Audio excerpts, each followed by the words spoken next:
1981, and the sport of snooker produces a new world champion, a young man from London who was to become the game's most talked about player and certainly the game's richest. Well, 12 months later, we went back to the Crucible Theatre in Sheffield, ready to acknowledge a successful defence of the Embassy World title by Steve Davis, something that, well, so many people thought was no more than just a formality.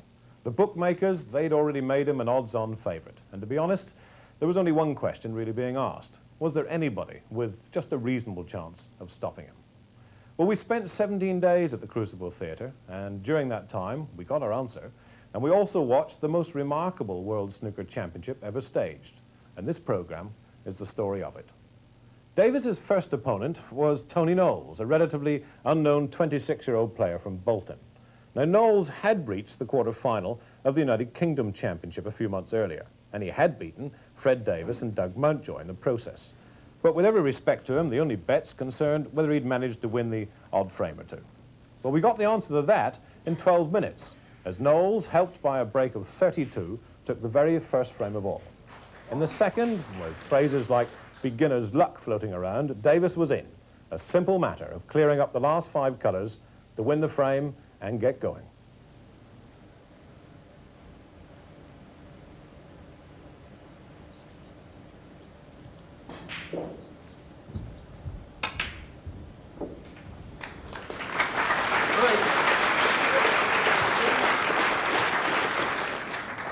The shot of a champion.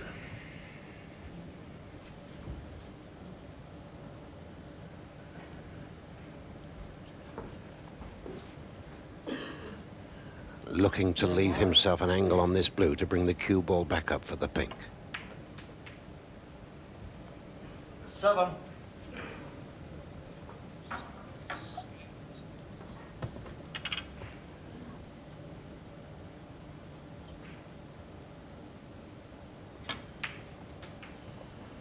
Within 3 points, but he wants both these colours.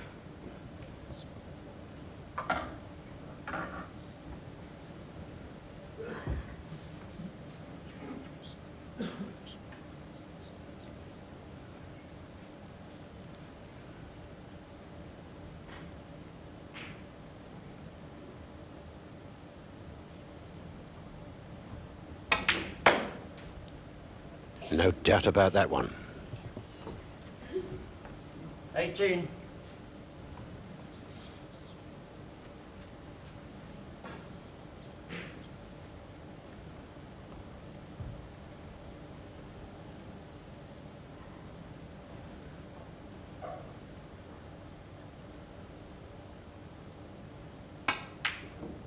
Oh. 18. Steve Davis.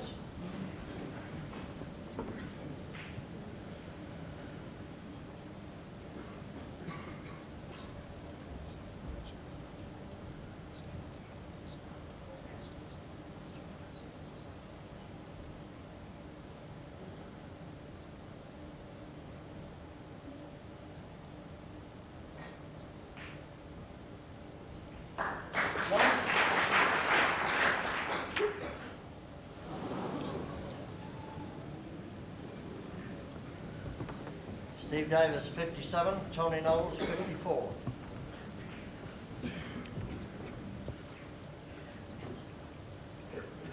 Four.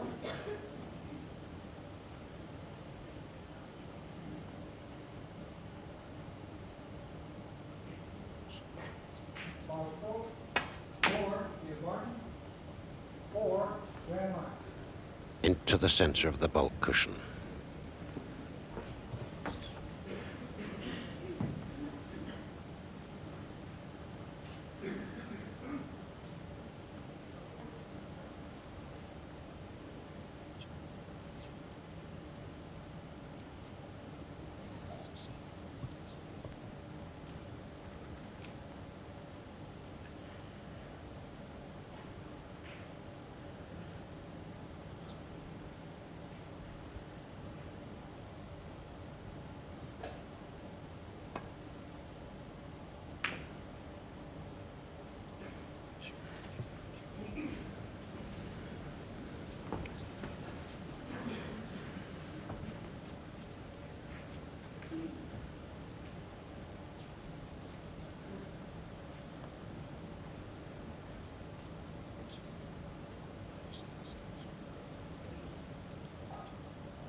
And what's he done this time?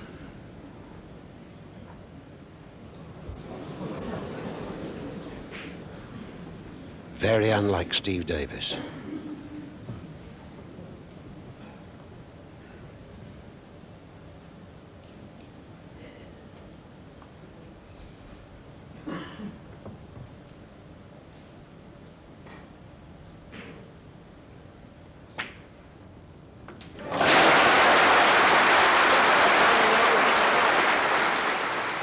So it was 2-0. But even that created no more than a little flutter in the crowd. But as the match went on, the first Friday became a nightmare for Steve Davis and his supporters club. Foul 4, Tony Knowles.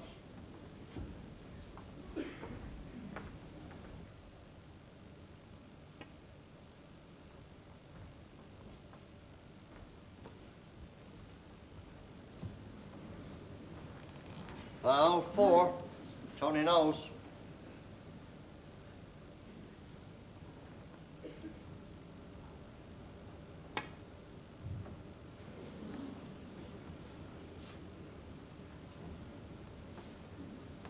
Foul 4, Tony Knowles. At 4 minutes past 11 that evening, Steve Davis eventually walked out of the Crucible Theatre 8 frames to 1 down. Tony Knowles needed just 2 more to beat him, and to cause the biggest upset in the history of snooker. But even that didn't prevent more than a few people believing that it had just been an opening scare and that the following morning the champion would get down to the job. It was the champion who played the first shot of the day.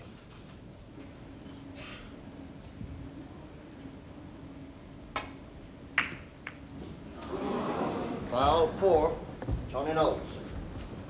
Well, a most unusual start there by Steve Davis. Well, everything about the match was unusual. And just over half an hour later, Steve Davis was watching what was to become his final frame of the 1982 World Championship, 53-0 behind.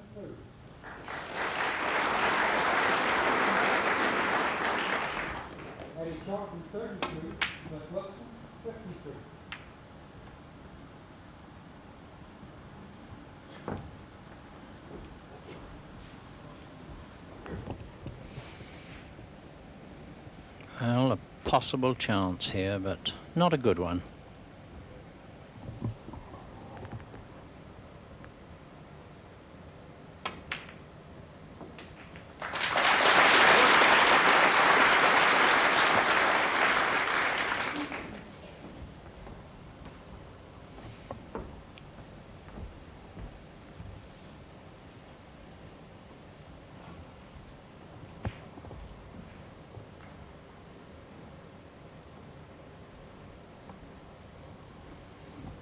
Well, he's 52 points behind and not a lot of reds to play with.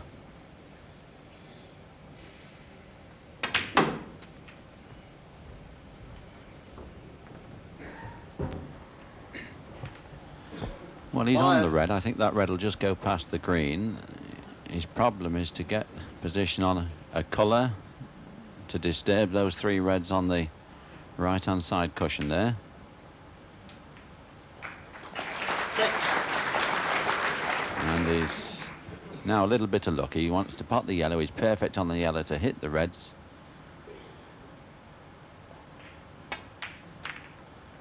And let's see if he's going to have a bit of luck this time. And I think that's the first time that the balls have really gone for Steve today. Played it very well, and a very good chance here for him. 9.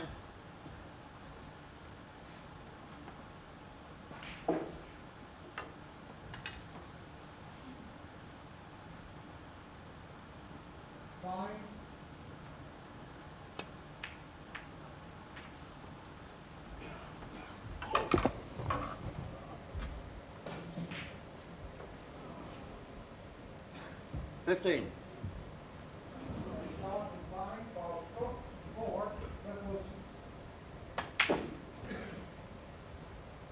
16.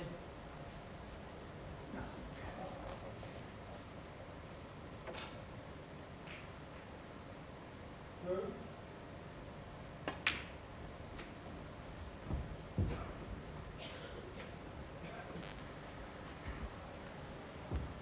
22.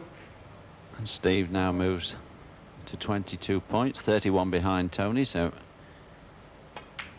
he needs the whole of the balls to win. 23. And now he's finished just about perfect on the pink there. Just off straight.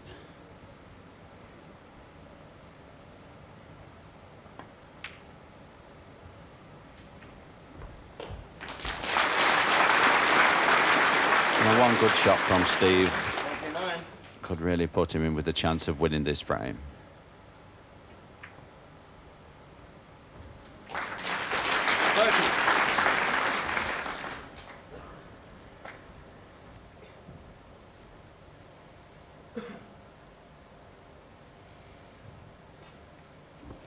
Well, he desperately needs to get on that yellow off the black, and this is not as easy as it looks. He's got to force the cue ball a bit here. And that was the problem. You see, he had a lot of side on that cue ball. And this gives Tony the opportunity.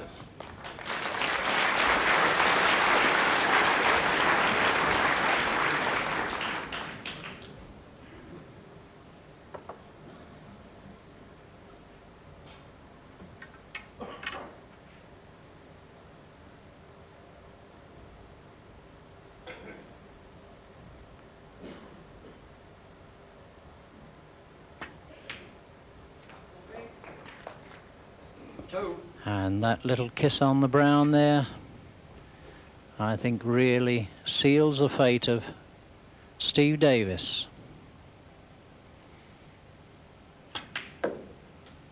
5.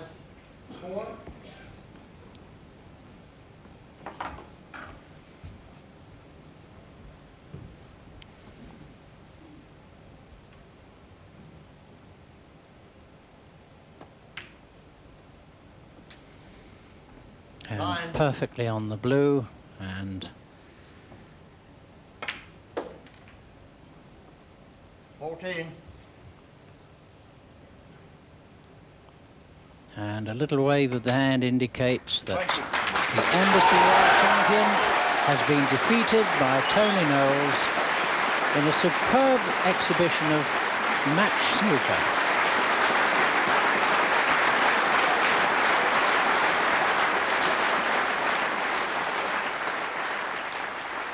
Obviously, I'm very, very disappointed. I'll probably let you know in another 2 weeks what it means to me. But it's the biggest competition in the world, and it's a terrible thing to go out. But of course, you've got to lose occasionally. It's just not the right time to do it, I didn't think. And there we had it, the answer to what had been the biggest question of this year's World Championship. So, what was going to happen now? Well, the bookmakers immediately homed in on a new favourite, Terry Griffiths, who in 1979 had come up from Wales to win the title at his first attempt. During the last 12 months, the year of Steve Davis, Griffiths had been his only serious challenger, and now he surely had to seize his chance.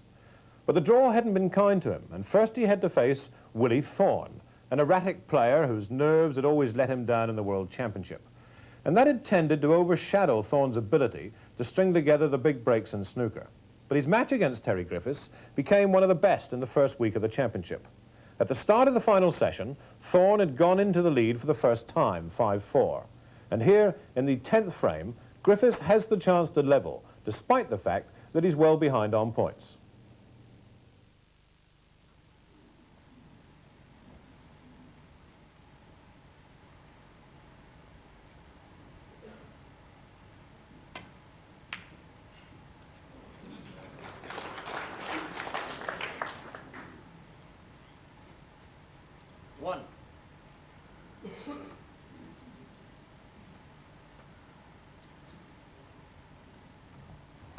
The position of those colours are, of course, very much against Terry Griffiths in this frame.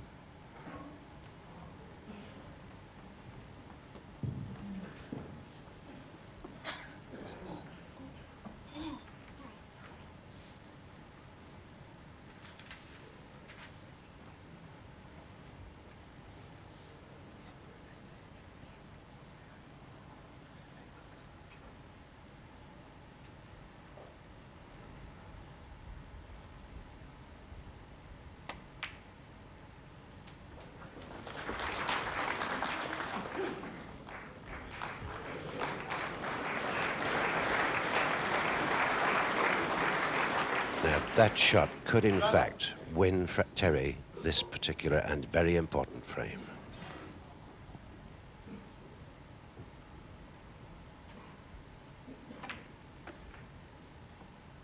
Eight.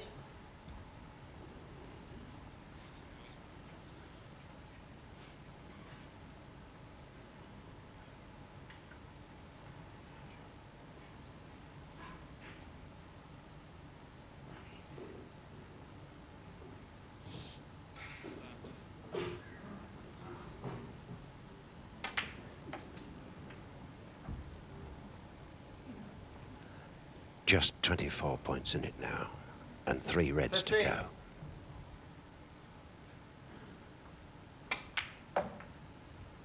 $16.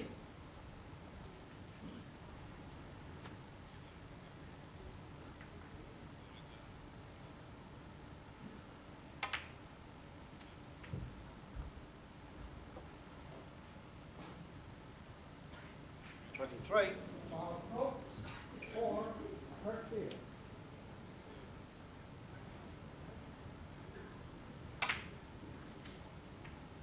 $24.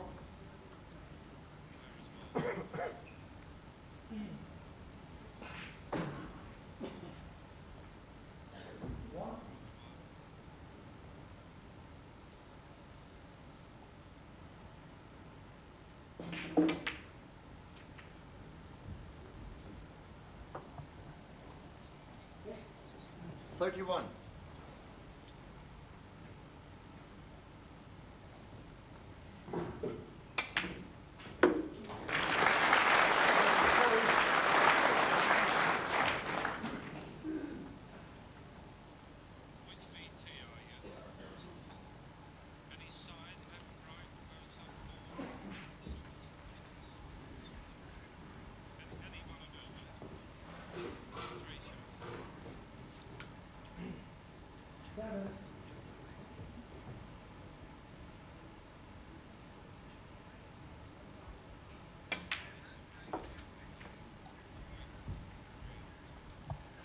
Just 1 point in it now. 38.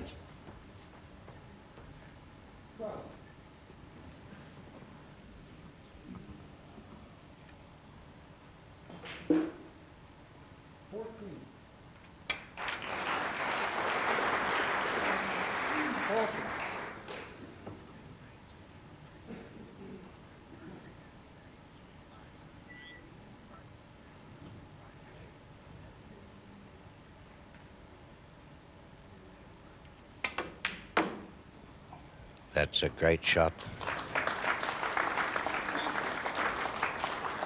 43.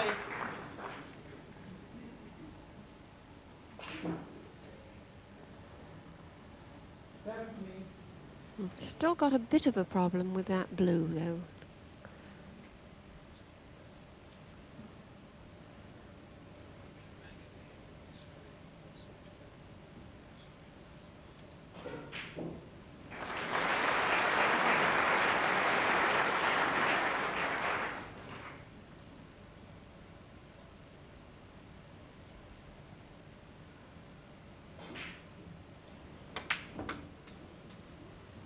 $47.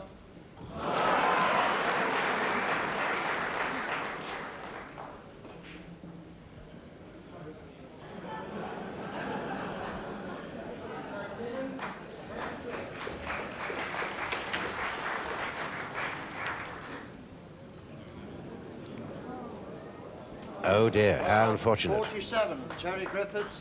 5. Willie Thorne.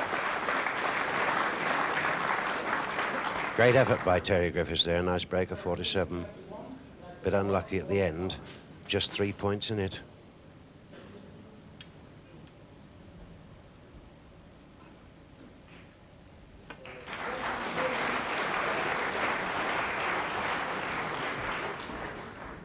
Terry Griffiths. What a very good shot from Willie Thornton there. Not attempting anything ambitious like a double, but trying to put Terry in trouble.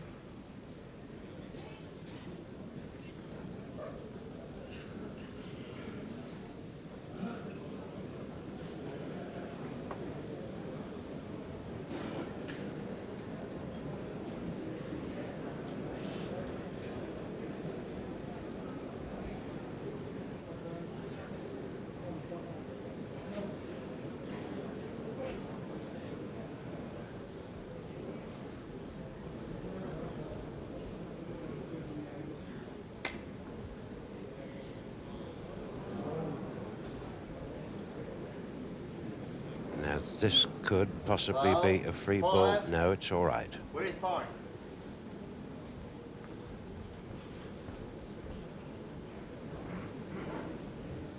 So once again, the lead changes. Terry Griffiths, 52.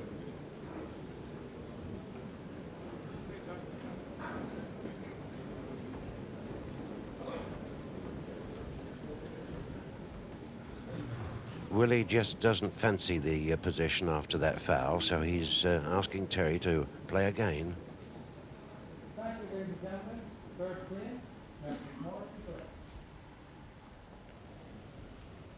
Of course, Terry could attempt a snooker here, but it's got to be very accurately hit. And of course, Willie Thorne is hoping he'll make an error on it.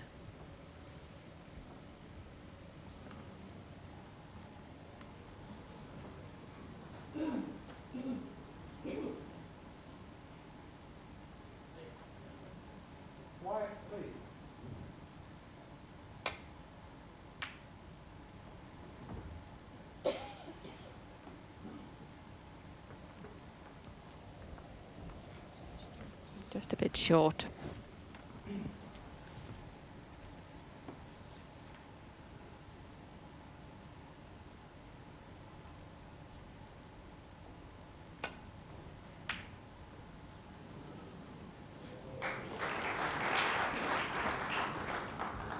And I'm afraid Willie might have made a mistake there. It was a nasty cut that blew into the bottom pocket.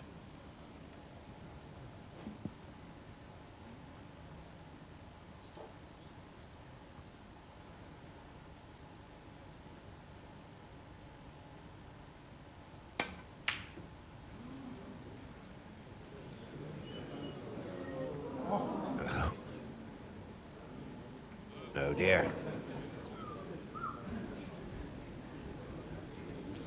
Now the tension mounting in the mind of Terry Griffiths. Wasn't one of his best shots on the blue. And these, although they look easy, when they're close together, aren't as simple as they might be. But he's got it beautifully. 5. He needs the pink for game.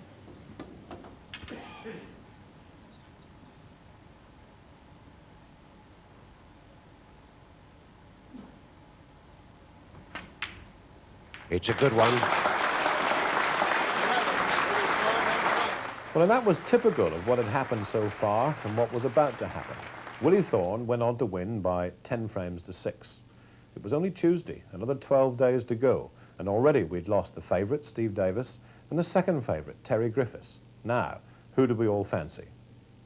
What about Jimmy White, who started off by beating the 1980 champion, Cliff Thorburn, 10 frames to 4? Was Ray Reardon finally going to change that title of 6 times world champion to 7 times? Eddie Charlton, the Australian, was coasting along nicely and convinced that this year he was finally going to win it. But those who'd thought about Dennis Taylor and Fred Davis had to start thinking again, because they'd gone as well, seen off by a new South African called Silvino Francisco and a young Englishman, Dean Reynolds. And of course, we still had this man, unmistakable.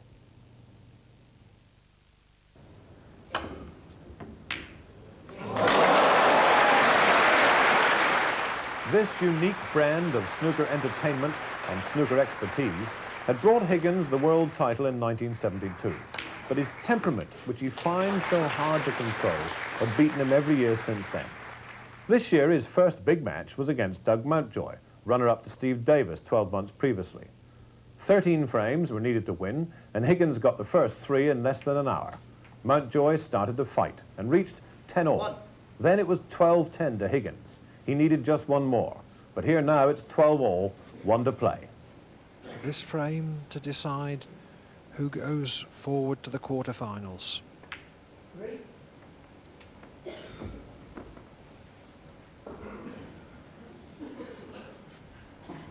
6.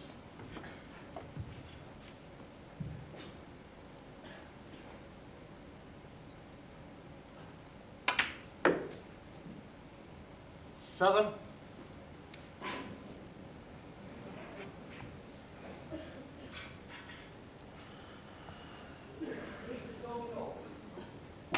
8.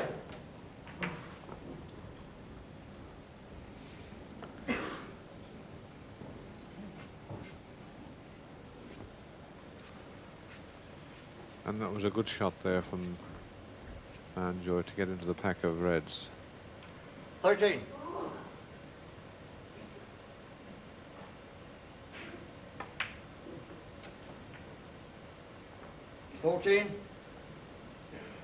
Just travelled far enough to get on the right side of the blue to enable him to get back to the reds.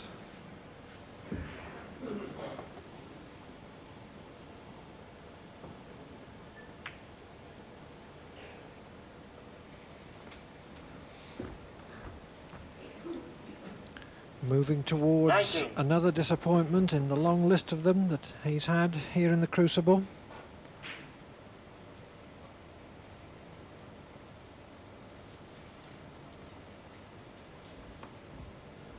I remember Higgins losing from 2 up with 3 to play against Patsy Fagan in 1978.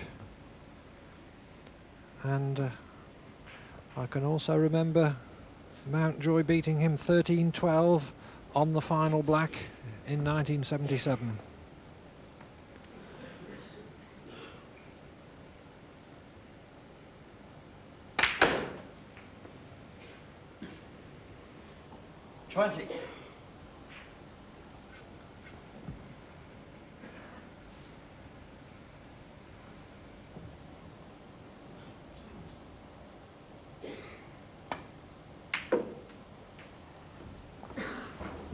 Still, he hasn't lost yet, Clive. There's still a fair bit of work to be done here by Doug Mountjoy before he's home and dry.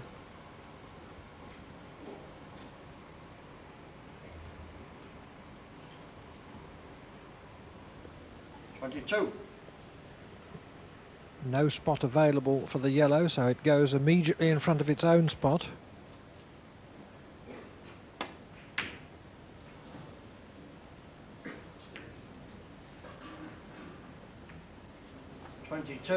Took Mountjoy.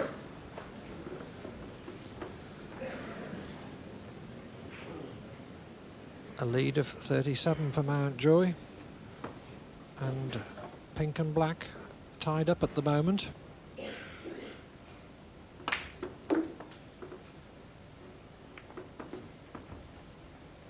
One.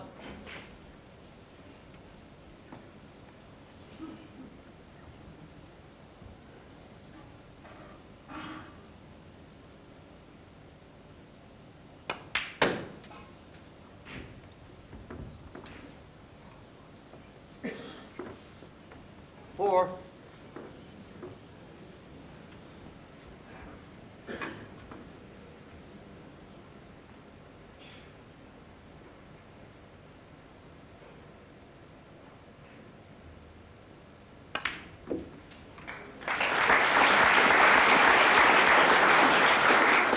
Five.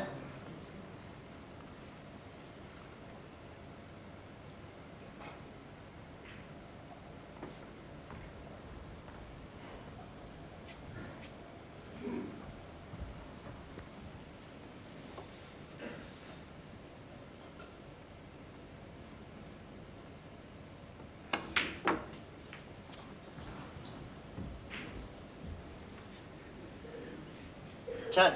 Tried to follow through for the loose red, but the angle of the middle pocket foiled him.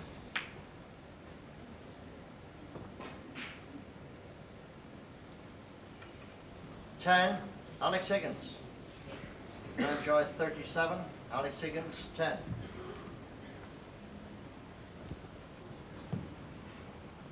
Doug won't want to disturb the pack of reds, and the black is on the side cushion in the way of coming back should he come around the angles. So he's got to be very, very careful indeed.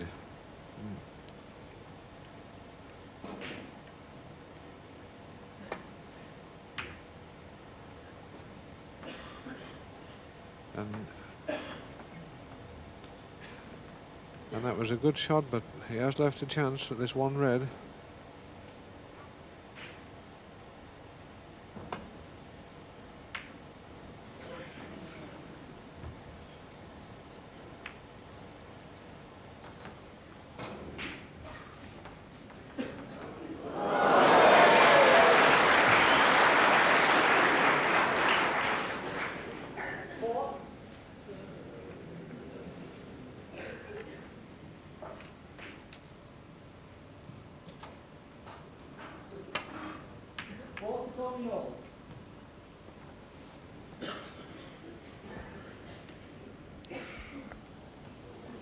He'll be pleased to see that tuck up behind the green. He's really relieved. Pushed a red over the pocket and cue ball dropped behind the green.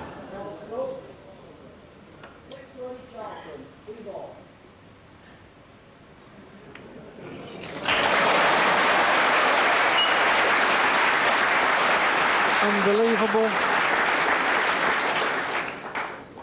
Out of the snooker to pot the red. Had he left that red, it would have been a great opportunity for Mountjoy to increase his lead and clinch the frame. No colour available for Higgins, but he takes the opportunity to get the black into a potable position. 1, Alex Higgins.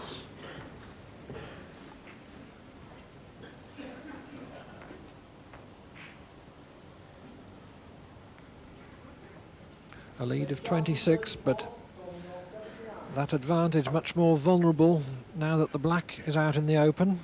Previously, both the pink and black were tied up.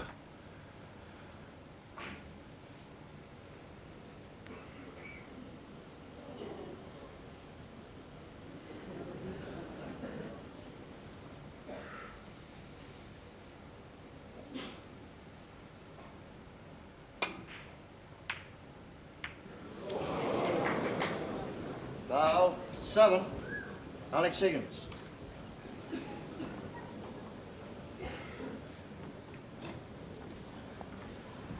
Well, that was very unlucky, but if Doug realised there was a danger there with the red kissing onto the black. One of those shots you'd never do again in 50 tries. And he's asking for a free ball.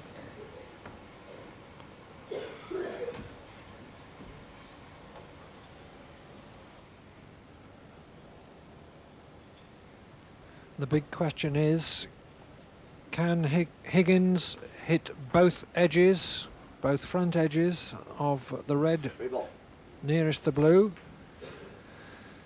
Referee John Smythe says he can't, so this gives Higgins a free ball.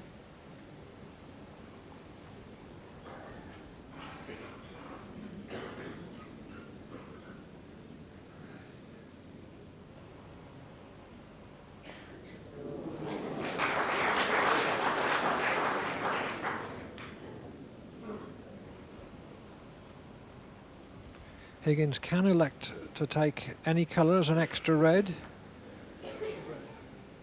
He could have asked Mountjoy to play again, but he settled, or at least he had settled, on the brown.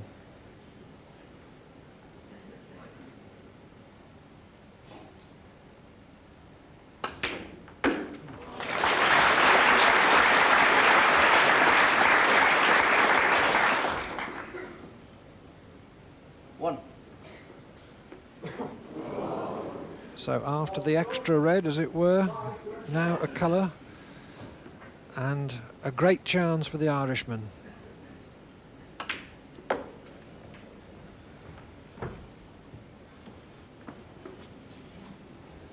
Five.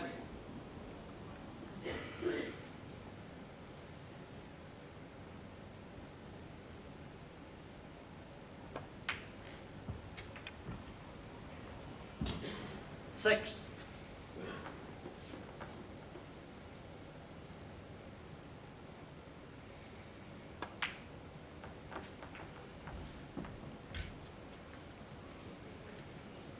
Eleven.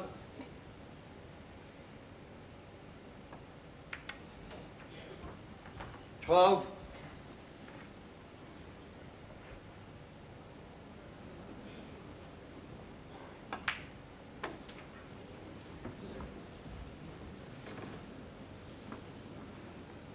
19.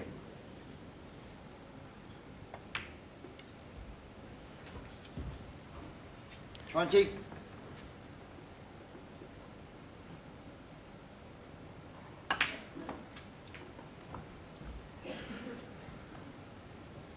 21. 27.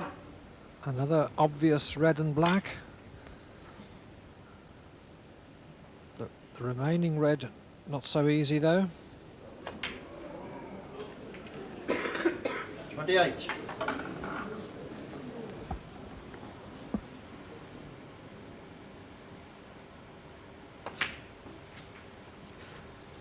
And also, of course, the yellow 35. is tied up.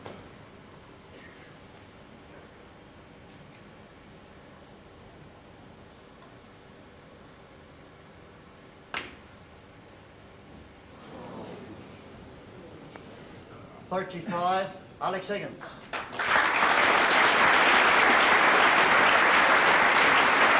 Very useful break by Higgins though. Mountjoy 37, Alex Higgins 53. 16 in front now.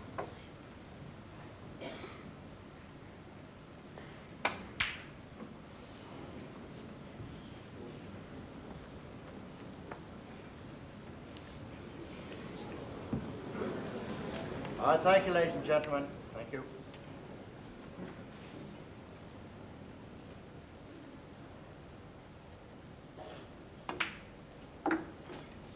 One.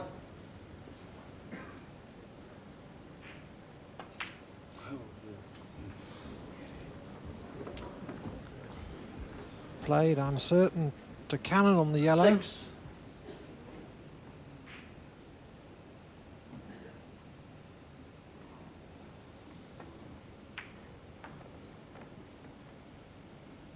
6. Alex Higgins.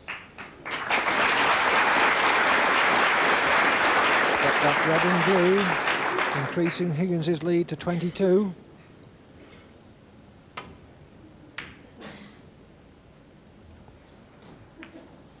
Alex Higgins 59, to Mountjoy 37. Snookered this time though, swerving out of it.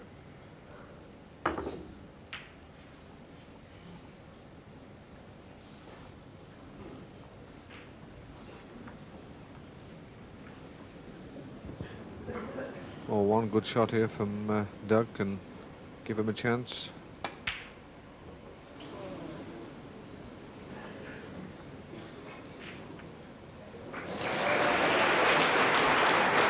And that could be the end.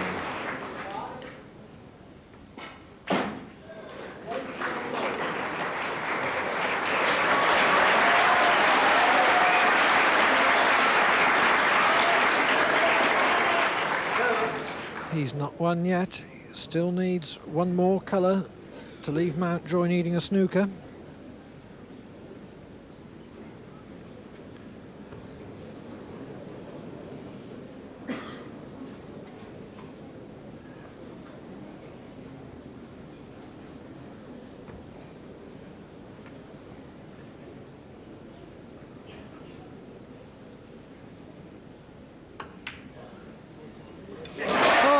What a shot.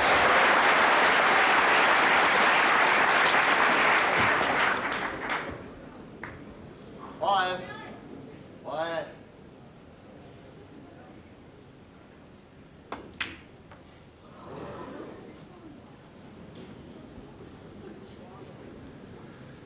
Five. Alex Higgins. So that tremendous green, taking Higgins 27 in front, only 22 on the table.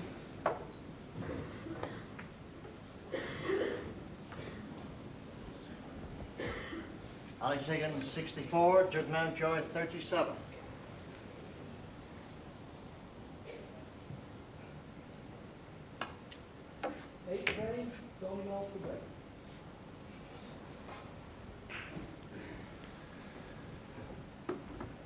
I'm sure Mountjoy has noticed that he needs one 5-point snooker to draw. He would need two 4-point snookers to win.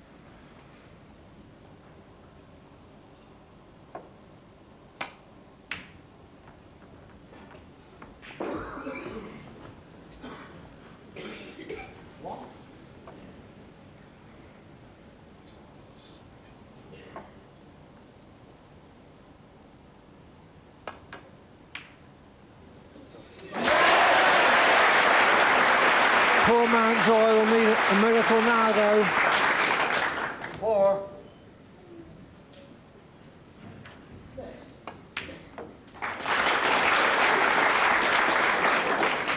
9.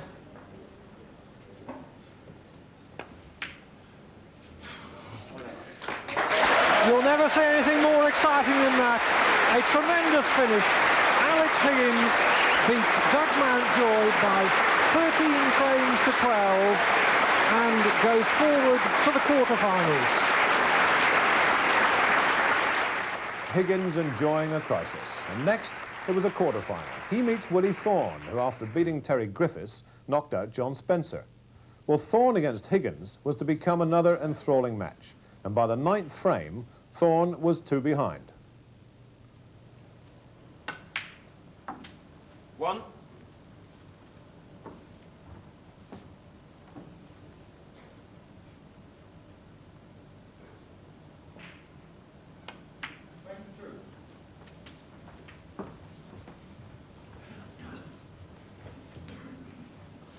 Eight.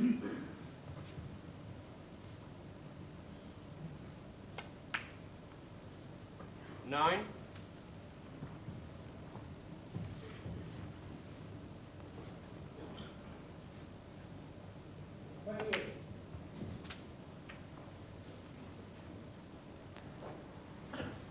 16.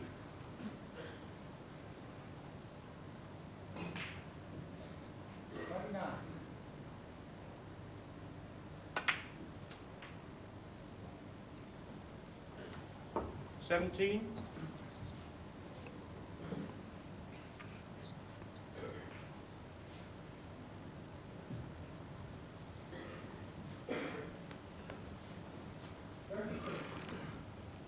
Well, he's got to get well into this to hold on to the other reds.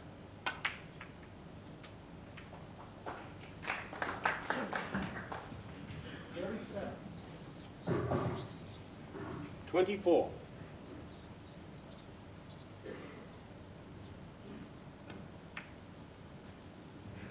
25.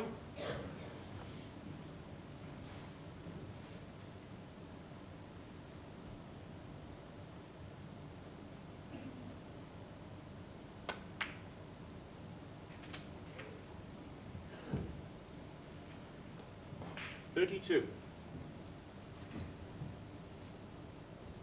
44. 33.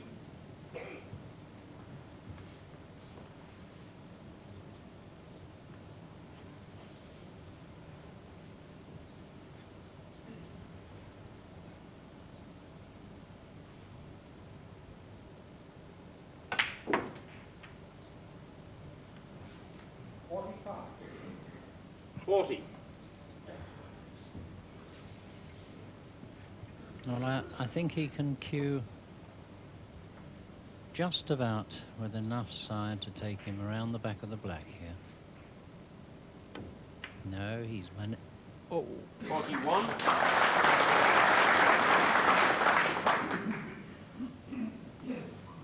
Well, there is one more loose red.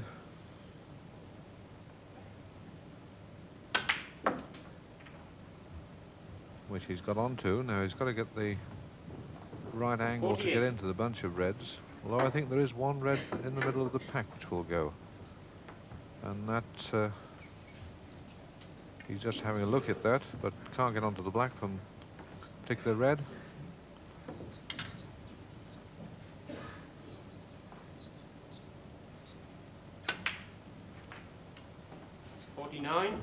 Well, he's left the angle. If you can pot the black, get a decent split on the reds, we might possibly see a big break.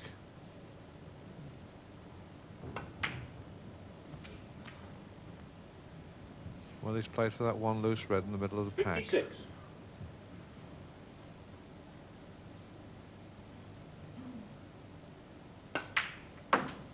57. Well, he's left the black a little bit on the thin side here, which means he's got to use a lot of care checking the cue ball for pace. And a very nice nicely played indeed. Well, yes, Willie took a risk with that, playing with a lot of side, but at the moment he has taken 8 blacks, so every shot has been a red and a black. And it's a bit early to talk about it, but obviously he's got his mind on a possible maximum.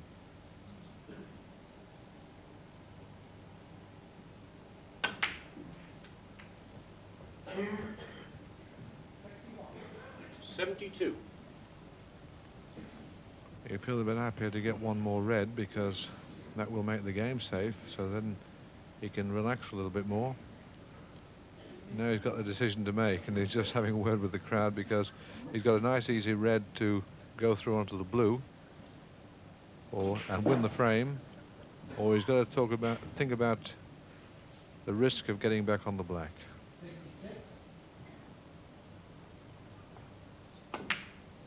And I think that was the sensible thing to do, to make sure that the frame is in the bag first.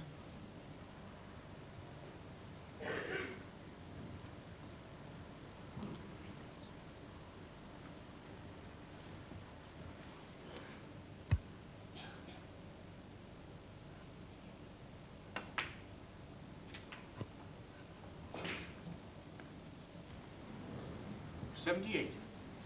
Well, Alex concentrating hard, rather possibly surprised at this very good start by Willie Thorne in the first frame of this session. 79. And Willie Thorne really playing like a dream here. Completely relaxed, unhurried.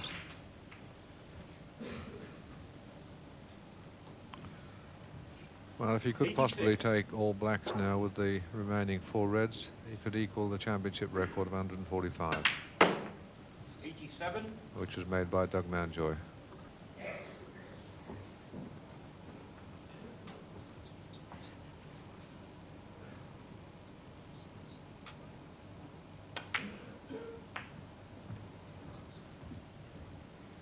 Well, there's a bit short on that one. 94. The open red, I think it's a little bit difficult to get on the black.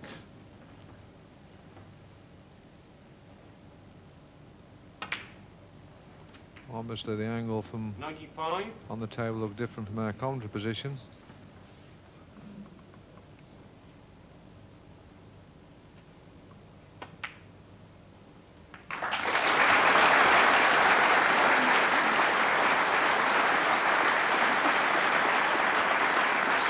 First frame, 102.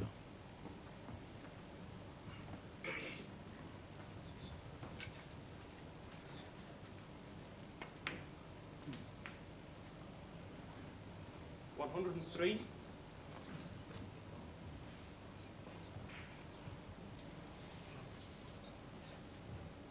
Well, he has a chance at least of beating his own previous best in the championship, 122. And at no time in the break has he really been in any trouble at all. No, I think that's the thing. It's been a superb break, Jack. And he's played that just about right, left himself a nice angle to stun out 160.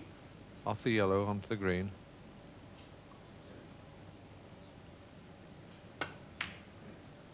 If he can get the lot now, the break will be 143.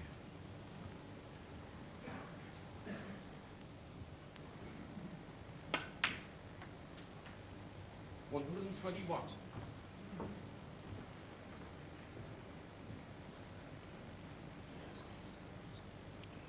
Well, no problems for the blue, but he's just got to be a little bit careful with the pink.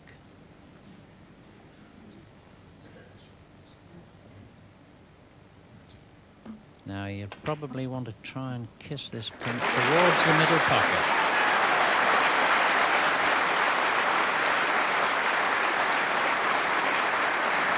So that 130 now is the highest break of the championship so far. And what a wonderful start for Willie Thorne in the second session of this 25-frame quarter-final. I think the thing that must be pleasing Willie is the way that he's made the break. Absolutely superb. Been on every shot that he played for. Oh, and a beautiful shot. Played at double strength to come up behind the black. Now, will he be a little bit fortunate on this? And a tremendous round of applause. He's right on the black. Must be the shot of the championship. Fantastic shot. Marvellous. 143 clearance. Superb.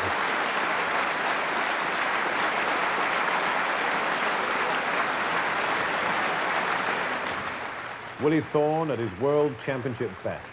But even that and another century break in the 16th couldn't stop an Alex Higgins who was now, well, justifying that hurricane label. Higgins went on to win to reach his 6th semi-final, and by now just 4 men were left in the race.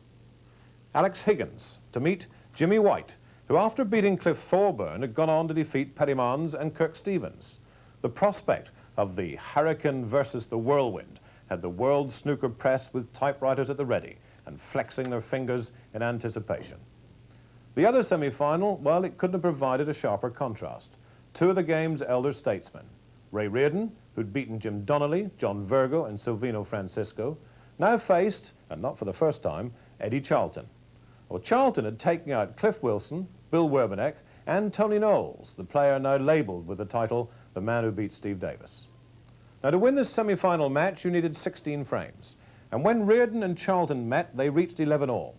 5 frames later, Charlton was once again trying not to think of yet another journey back home to the other side of the world, still without the title he wanted so dearly. 24 points to 0 down, Reardon needing just 1 frame.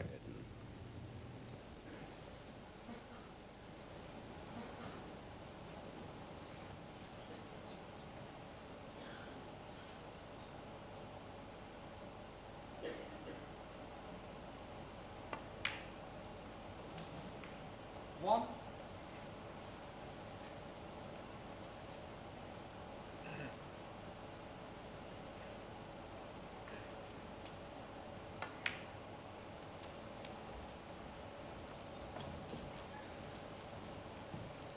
Seven.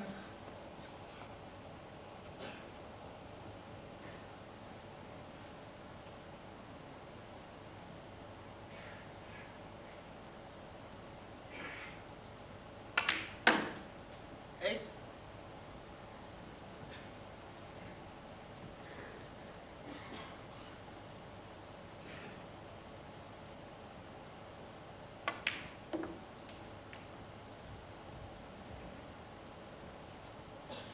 $13.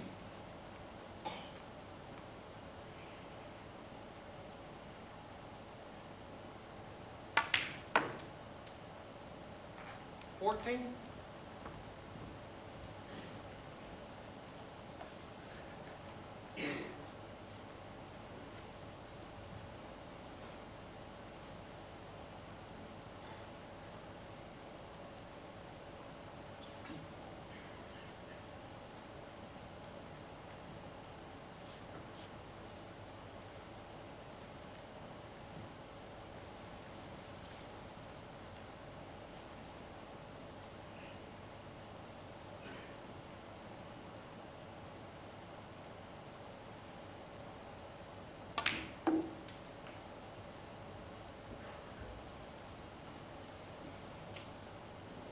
$19.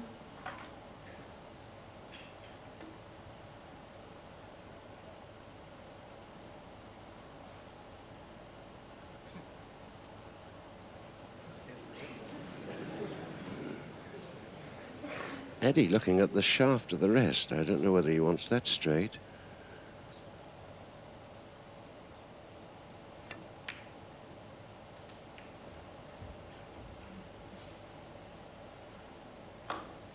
$20.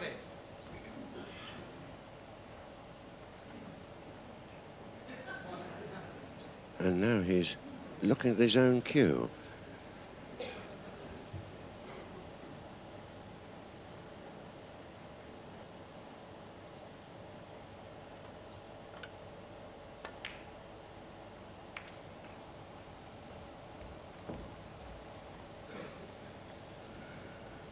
$25.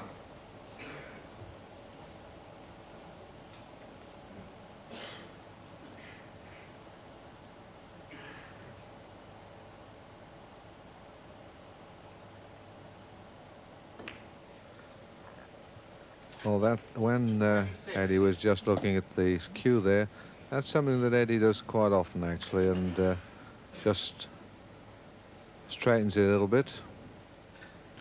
Obviously, because he's under such pressure and having a bad time, just a little bit worried about it at the moment. Something that we've never seen him do actually on the screen before, but straightens his cue like that almost every day.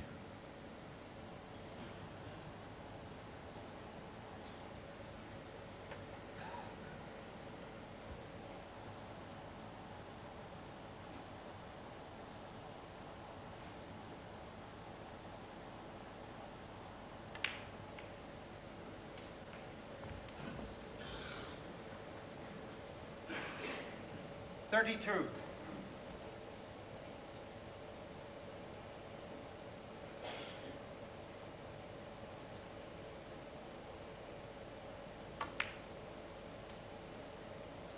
$33.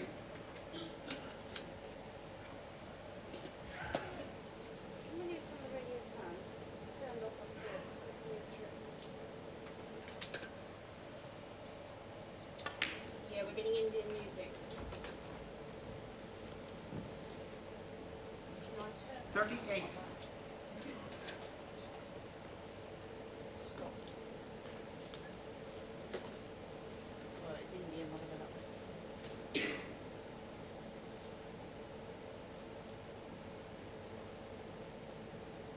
Right, try it again. 39.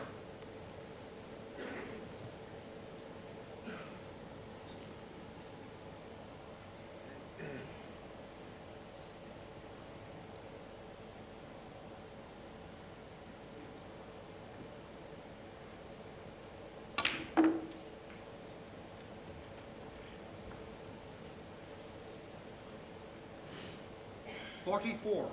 Well, Eddie there just got onto the wrong side of the blue, had to force the cue ball round.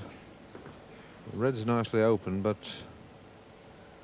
hasn't quite got on the reds as he would have liked. Just a little bit more danger now than there should have been.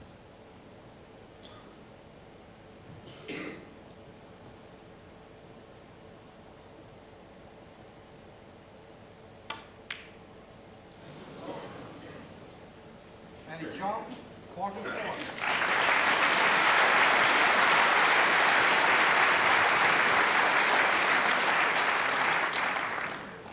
Well, that was a nice break there from Eddie, but I'm sure that he will feel that he should have made more from it. It was a bad shot when he got on the wrong side of the blue and could be a bit costly.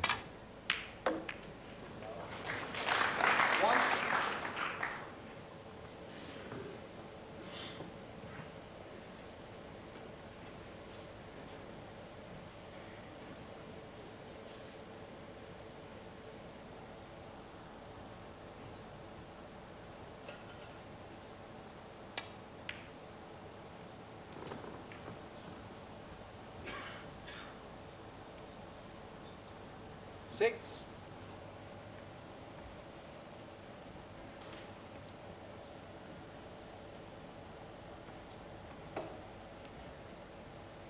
Down now to the last three reds.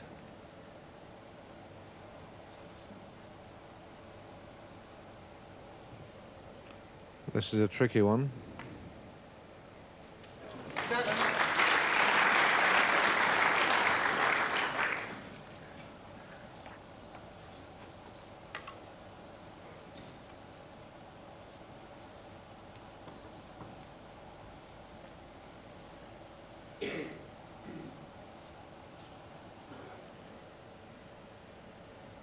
Didn't get the best of positions there, Ray, with that tricky red, but he can just clip this blue into the centre pocket.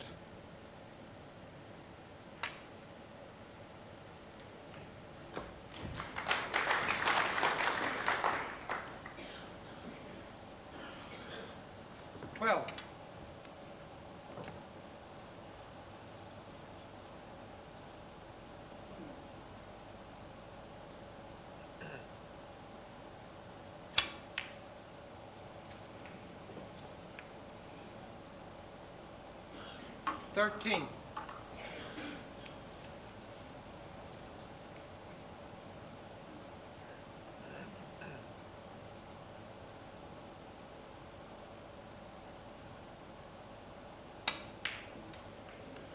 The score's all square.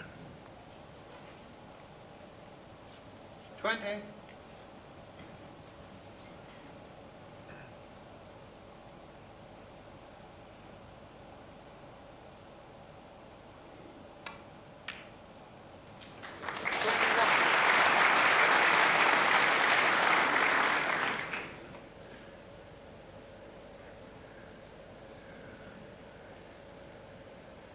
Not easy to get on the yellow from this black.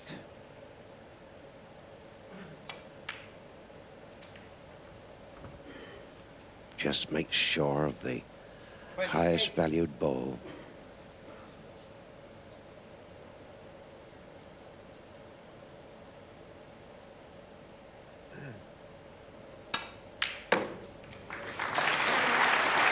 Well, that's a cracking shot on the yellow, but not easy to get onto the brown.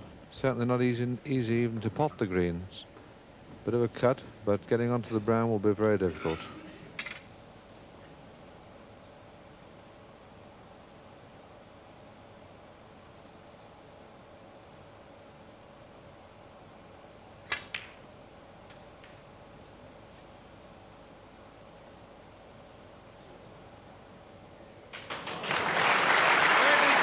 Well, that's an absolute marvellous shot, and that could be the match-winning shot.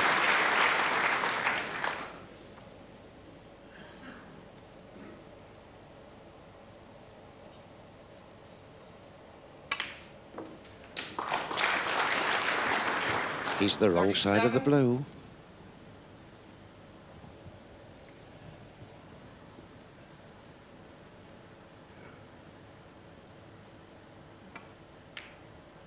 That's the one that counts. Eddie Charlton then, who has fought so long and so hard to win the world title, sees, in fact, the semi-final now slide away from him.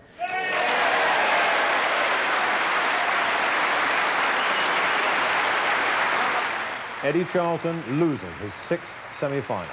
On only 2 occasions had he gone one better, and then both times it had been Ray Reardon who'd forced him to become runner-up. And as for Reardon, well, he'd made final number 7, but not without a little flutter or two. Or had his thoughts already turned to that record £25,000 first prize that could end up in the Reardon wallet. And Ray Reardon had to sit and watch and wait to see who he'd have to face in the final. If there was anyone in the game who could rival Higgins for speed and flair, it had to be the young left-hander he was now about to meet, Jimmy White. Against Kirk Stevens, White had already provided the evidence. 1.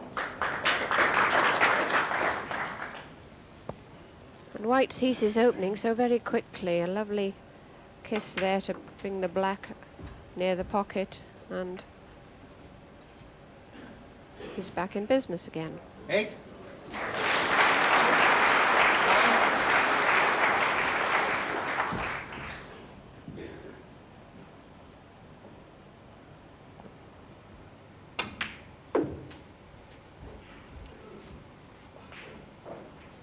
16. 17.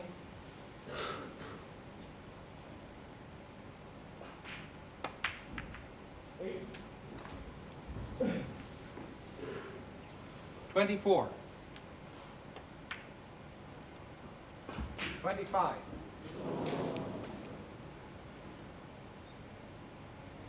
26.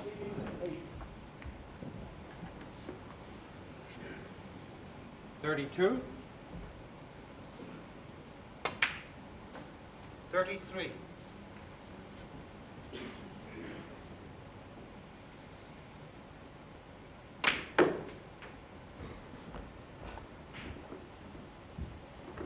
40.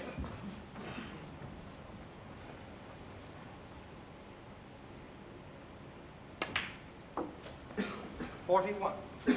And this is real class we're seeing. Not just very quick-eyed and quick on the shot, but very quick in his intelligence to work out the moves.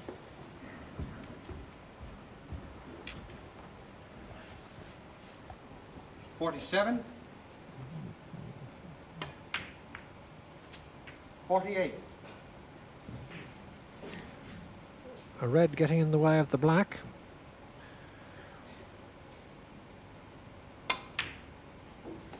But the more difficult pink disappears without any trouble.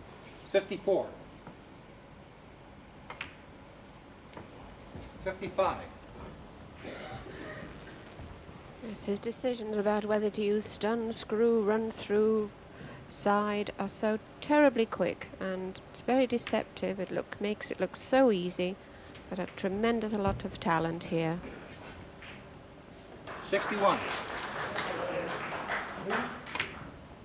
62.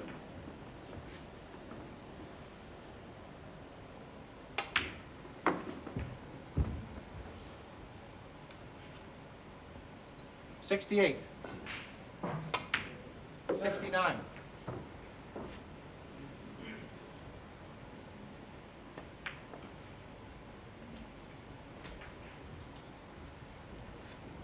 76. 77.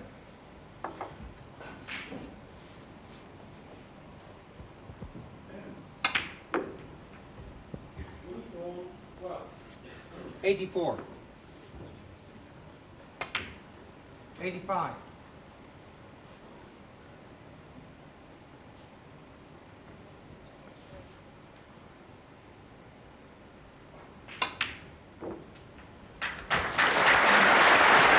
'Slight hesitancy there and deciding to take the pink to get better position on the last red.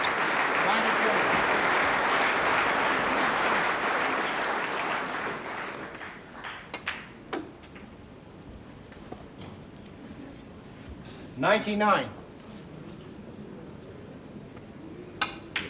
101.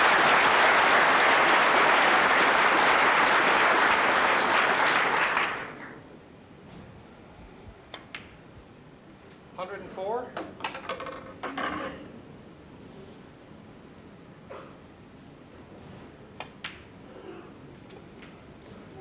108.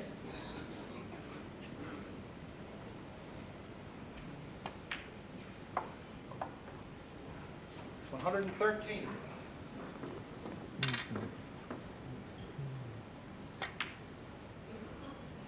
119.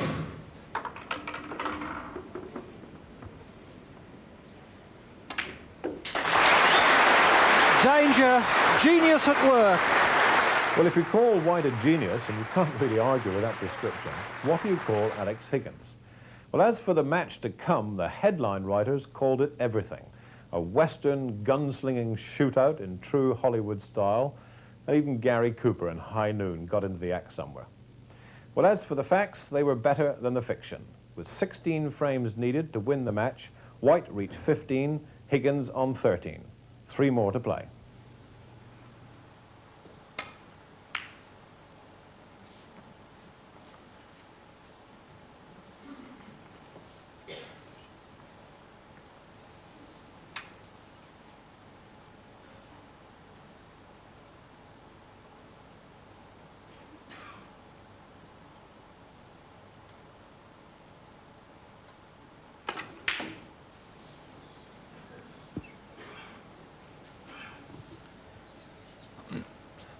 There we see again, Jack, this constant pressure from Jimmy knocking these long pots in, making Alex trying to get the white back into the baulk end of the table all the time.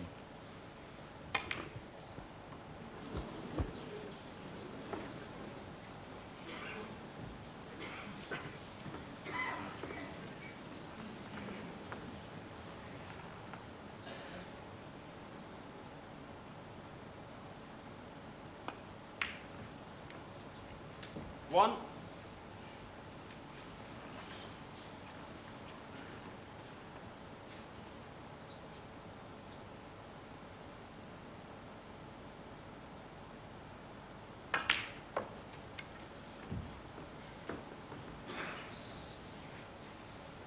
Eight.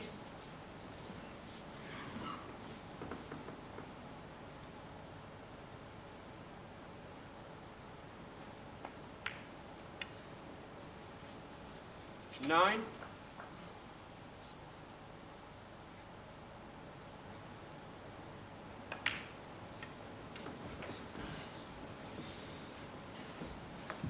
16.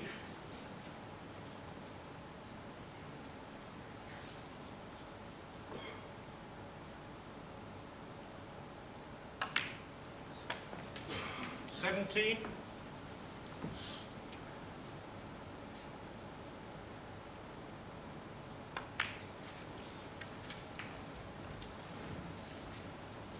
24.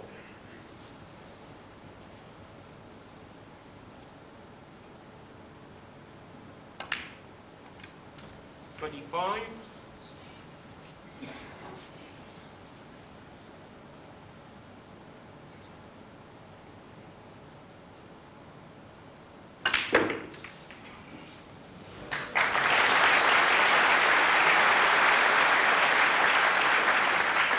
'Well, colossal screw power there. Tons of spin. Open the reds beautifully.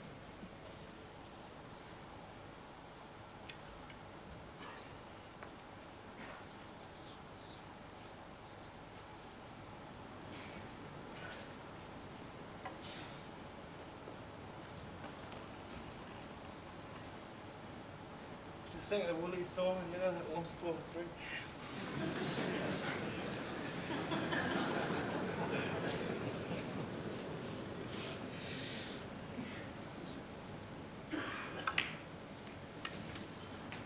$33.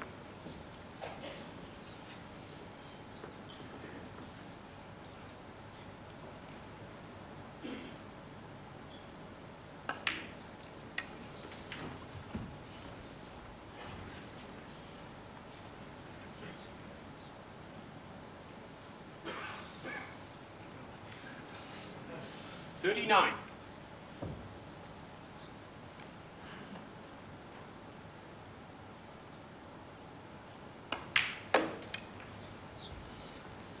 40.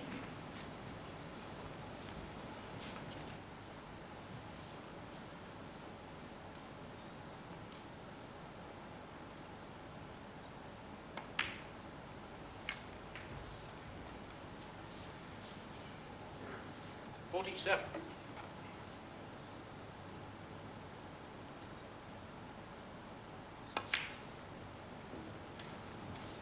48.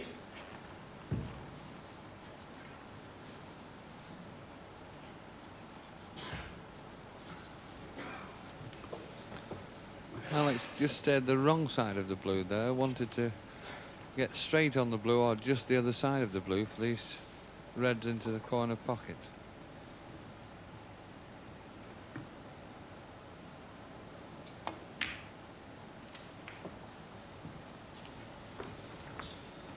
Trying to cannon the red there over the pocket, missed it, and now just, I would think, play the red into the left-hand corner pocket, screwing the white back onto the back cushion.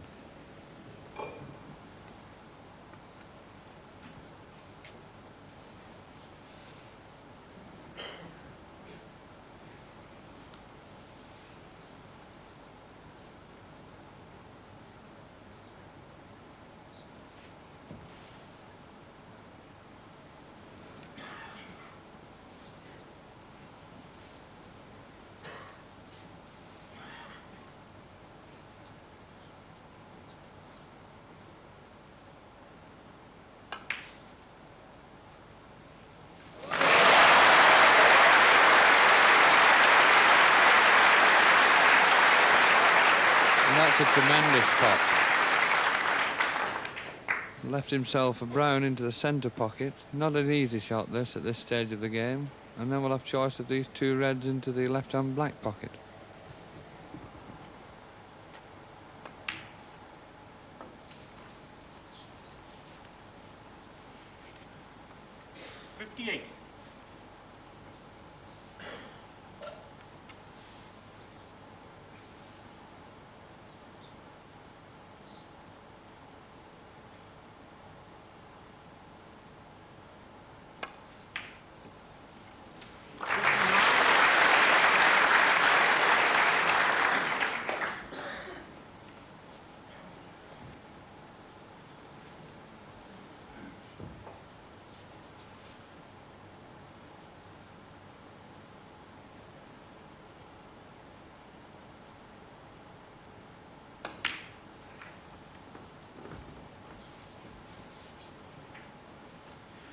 66. Well, this is a splendid break, but he's certainly having to dig out some super pots.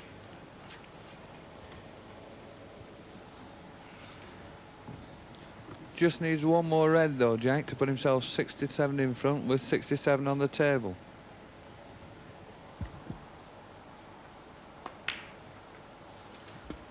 '67.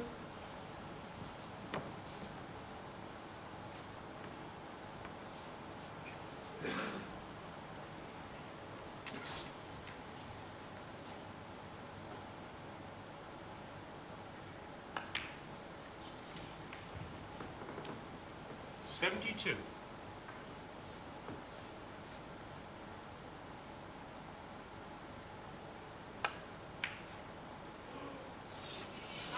Alex Higgins, 72.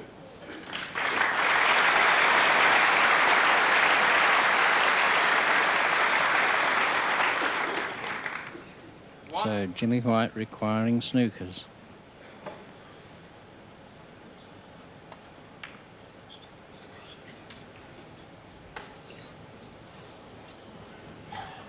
Eight.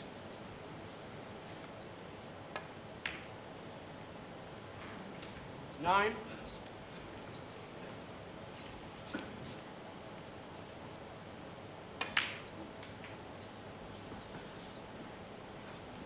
'16. 17.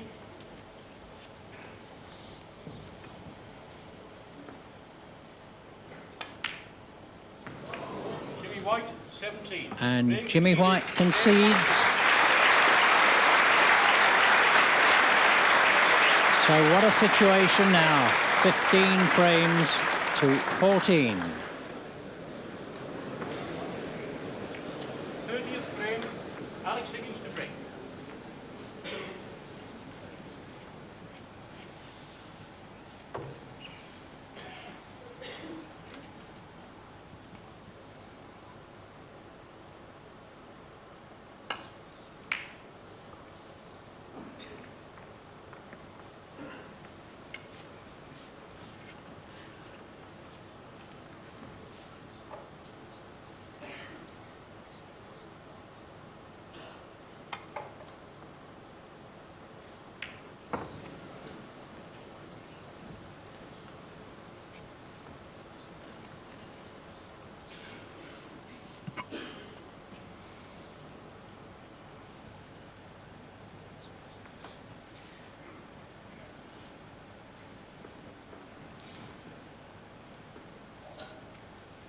And what a situation for Alex now. He has to win this frame to stay in the match.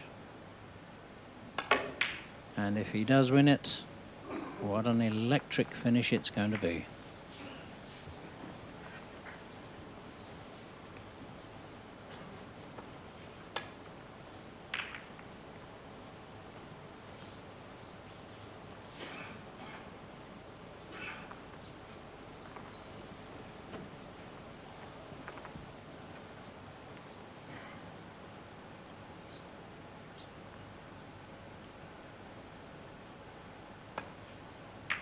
And Jimmy White might be well satisfied that he had Alex bridging over the yellow there, or else I think he'd have been going for a pot.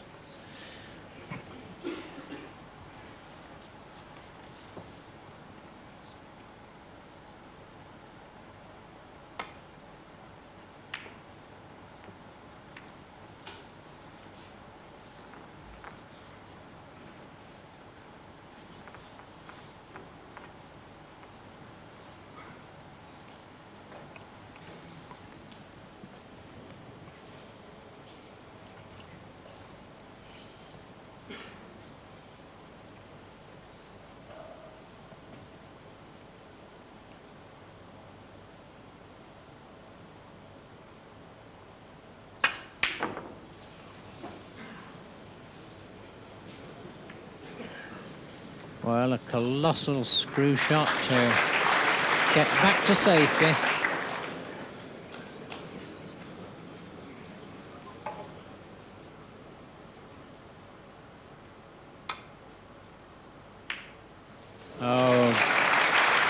And what a marvellous shot, John.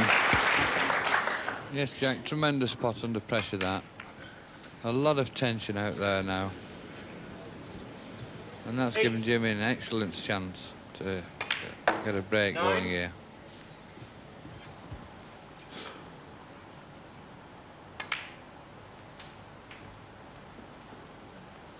16.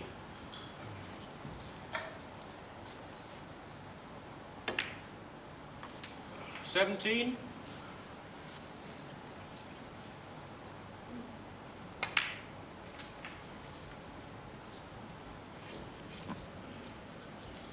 $24.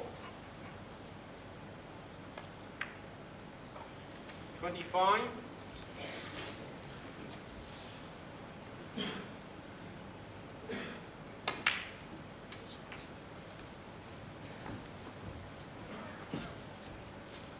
32.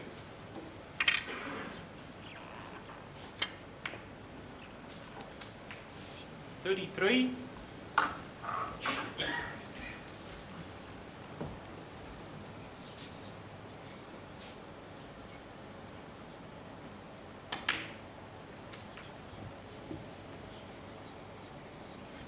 40. 41. And Alex finding it hard to bear, I think, at the moment. Oh, and he's missed a certain black. Jimmy White,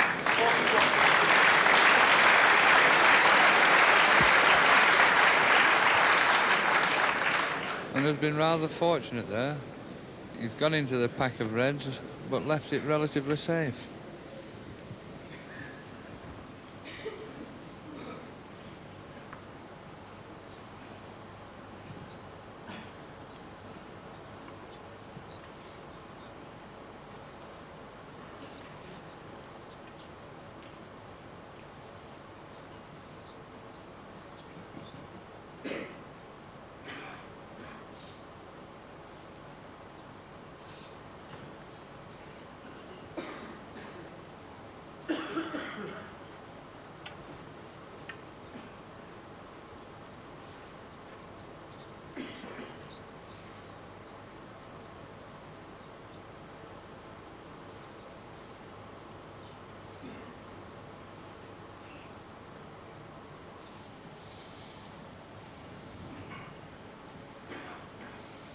Well, he's certainly looking everywhere, but I think he's got to play safe here.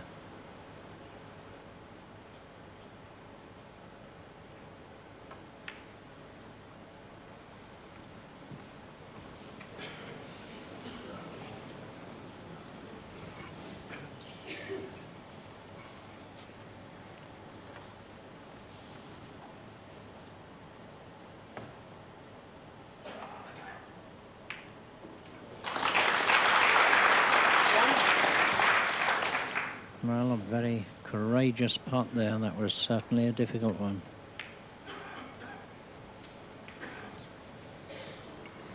Six.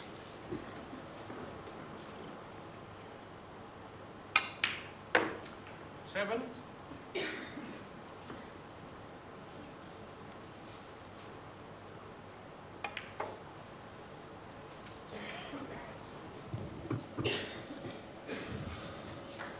12. You get the feeling, Jack, this could be the winning break.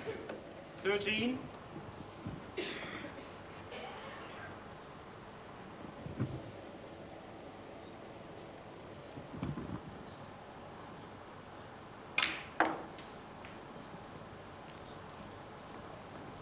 'And that really is a delightful shot to get around the angles, getting on the right side of all the reds.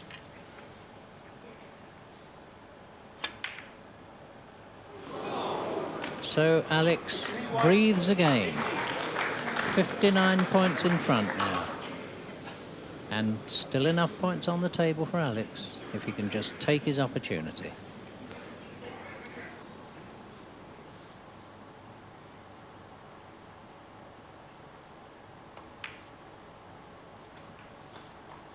One.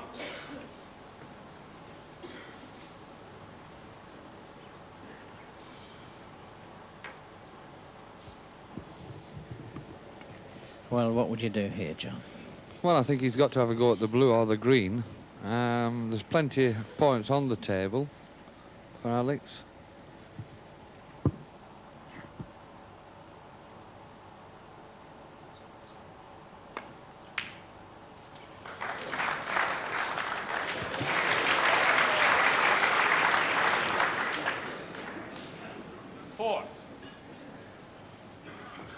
And with that shot has brought the only red that was relatively safe over the centre pocket.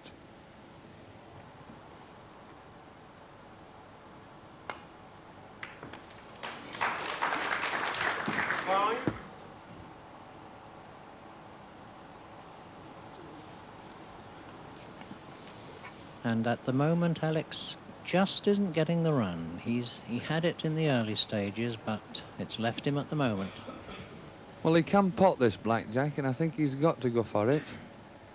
Into this right-hand corner pocket. This is the big shot of the frame.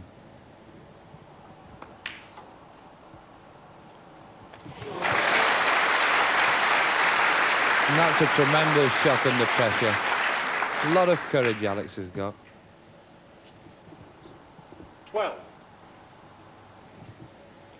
And now another difficult red into the centre pocket.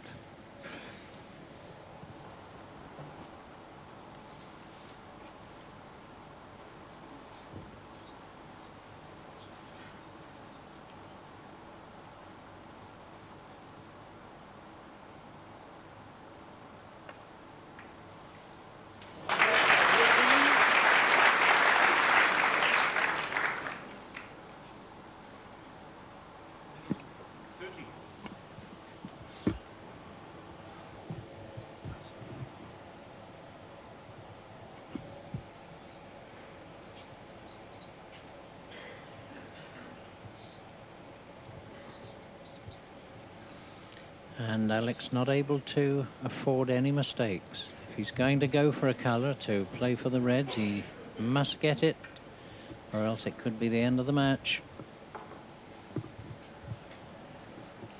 Well, it's not an easy position, this. He might elect to play safe. Looks as though he's going for the blue into the top right-hand corner. And then another tremendous shot. 18. Quiet, please, gentlemen.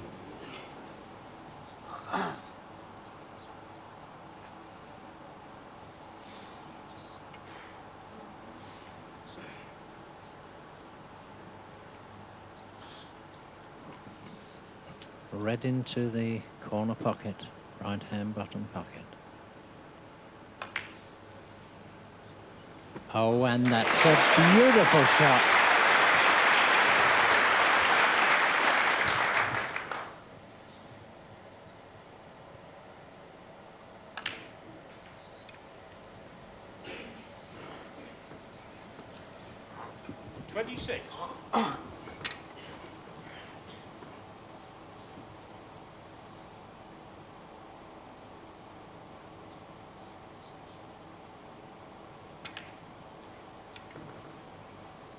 Twenty-seven. 32 behind.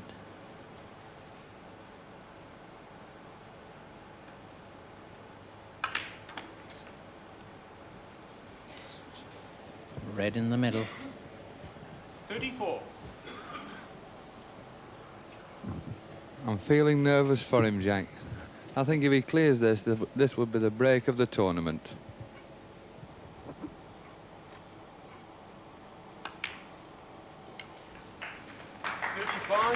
And here we have the colours on their spots.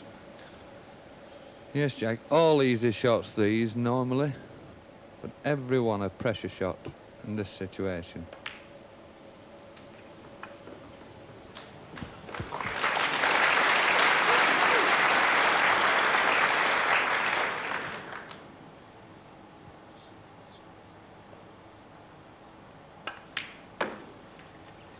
$14 behind. Just has to hold it together for 5 more shots. Tremendous break, this. 47.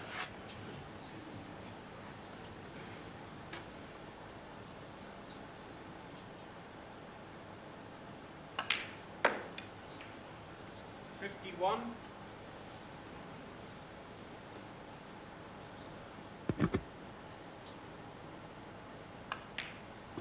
Beautifully on the 56. pink.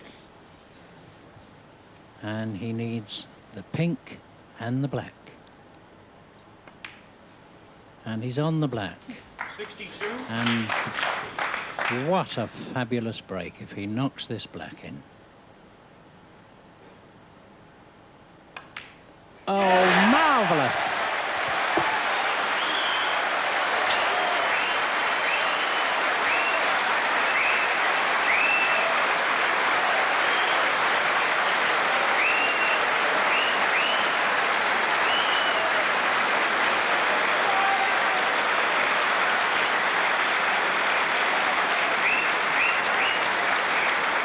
And the audience go mad. 15 frames all. What a finish.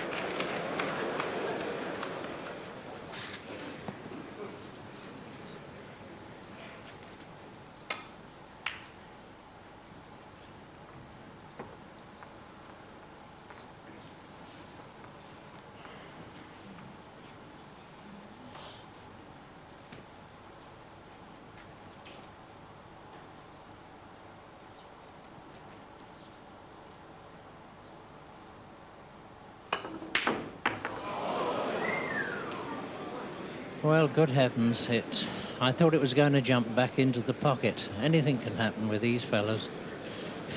Thank you, gentlemen.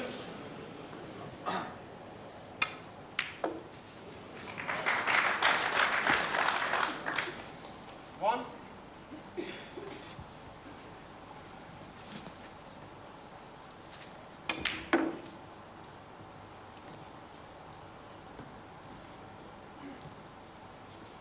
Six.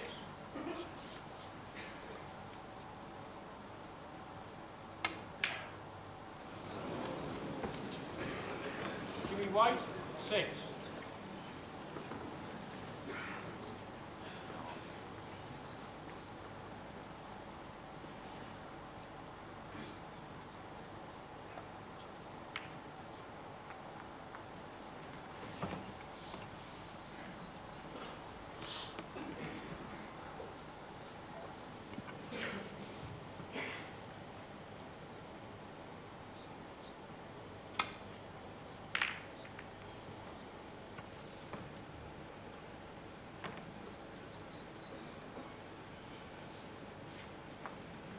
Now then, will Alex have a go?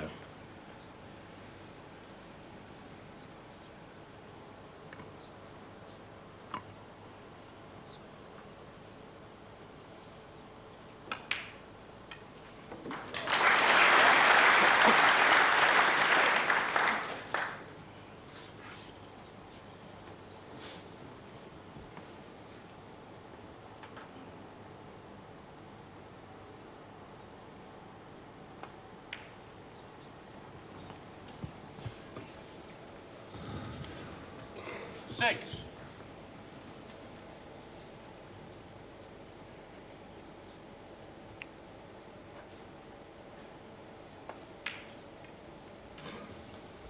Seven.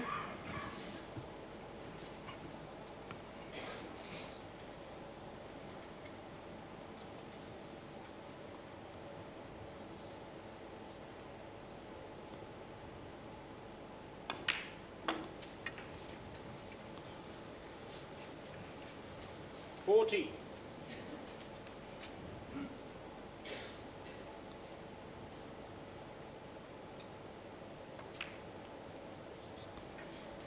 $15. And I tend to think, Jack, this has become a test of courage. Yeah.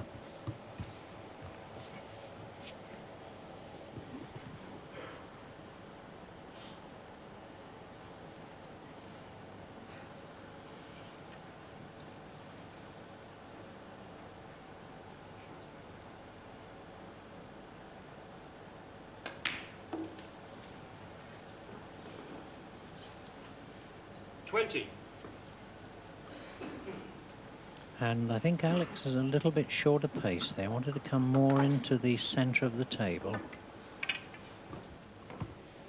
can take the back red of those two, though, Jack, to come round for the black into the same pocket.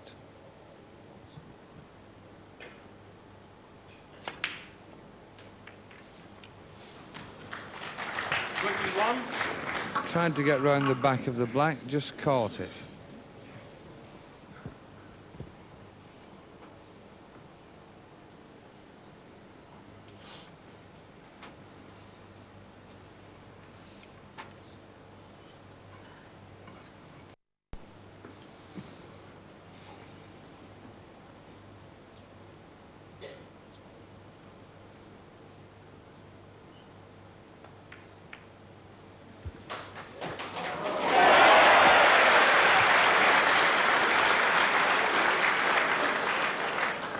And Alex played the cannon on that red to leave the red into the centre pocket.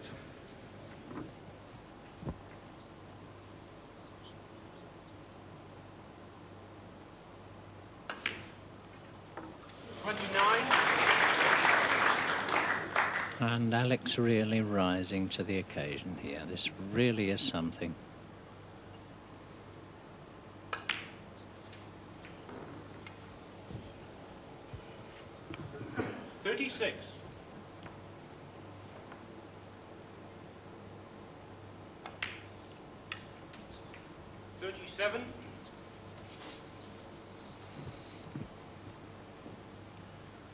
Thirty-one points the lead.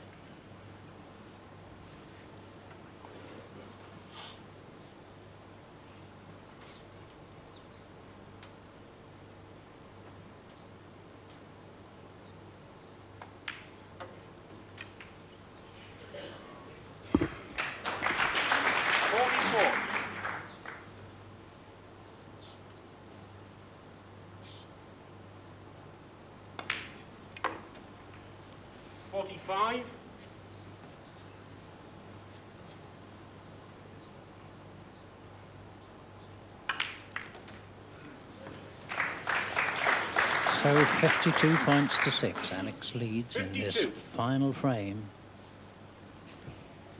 15 frames each. Being rather unfortunate, though, when splitting the reds. He has a red into the centre pocket, but it's not easy, this red.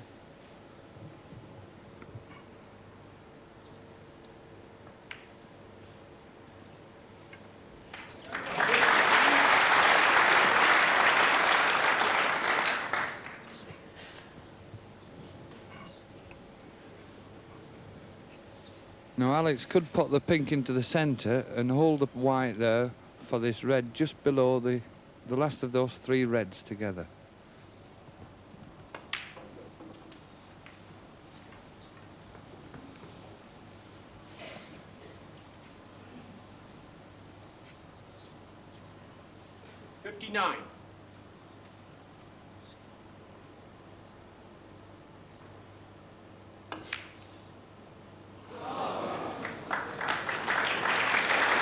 Well,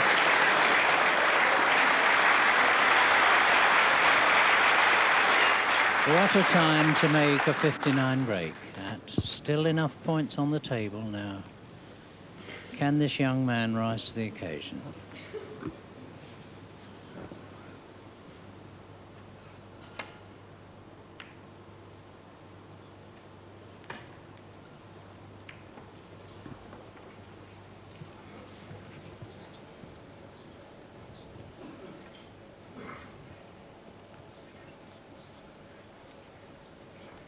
Alex will probably play this loose red at near the bottom cush, wanting to leave the other reds grouped up, as Jimmy virtually needs all the reds. Shouldn't think Alex would want to open any of the reds up here.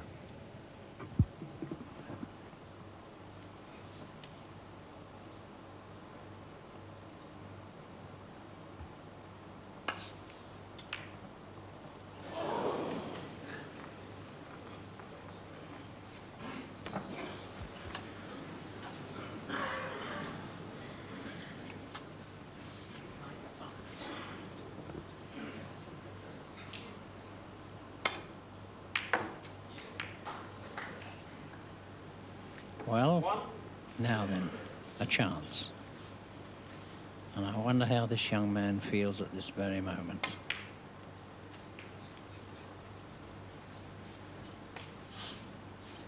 Six.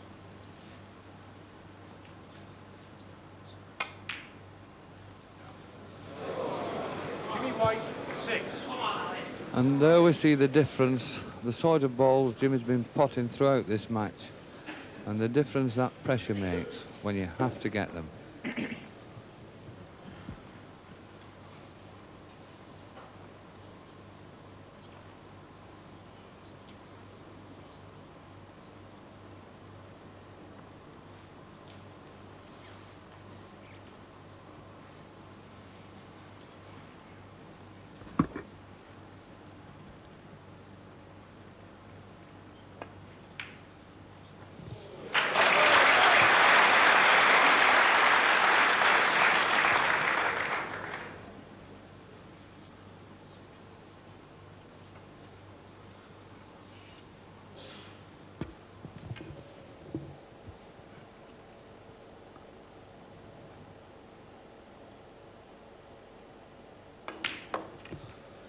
Just one red now wanted to leave Jimmy needing snookers. 8. And Alex having a hard look at the scoreboard.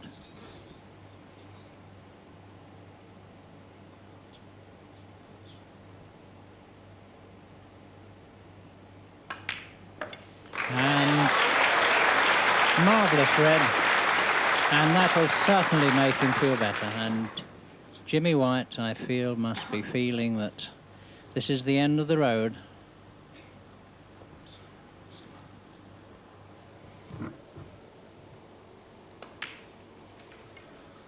Yes, Jack, but what a tremendous performance by Alex these last 2 frames. 16. Looked virtually out of the tournament.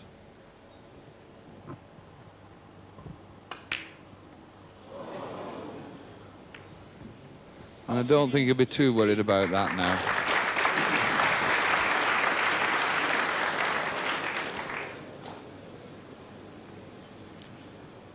.63 behind and 51 on the table.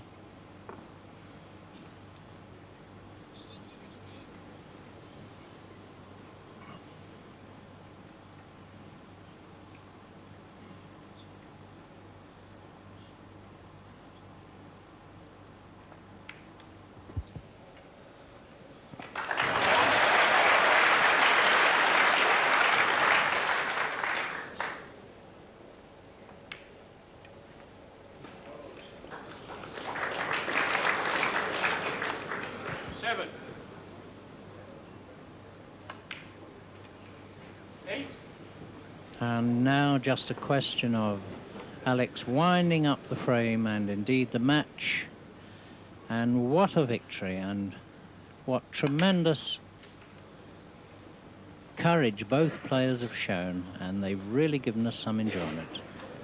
50.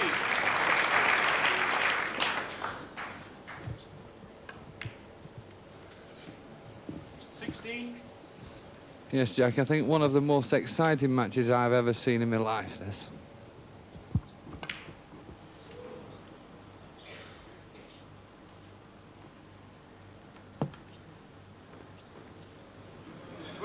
And Jimmy looking rather sad, but at least he has the consolation of being just a young lad of 20, and he'll come again.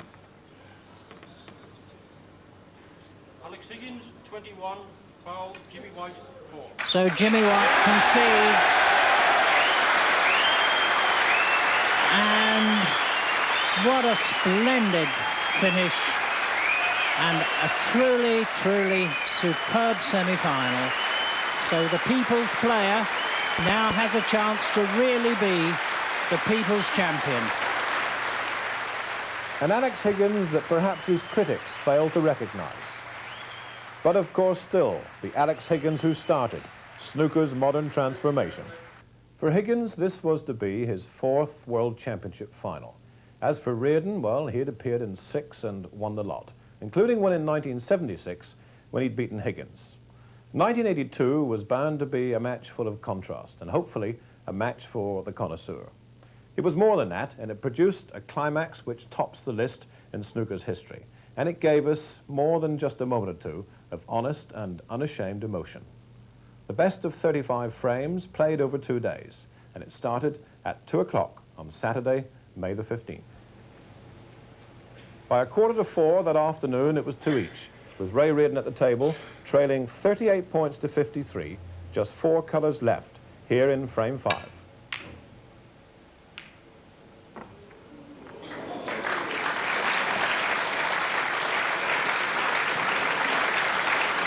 And what a great shot that was.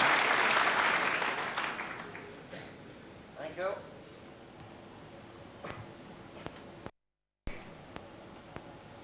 And I think Alec here looks if he's playing round about 5 cushions. And it's not far away. Down, 4, Ray Reardon. Ray Reardon 42, Alex Higgins 53.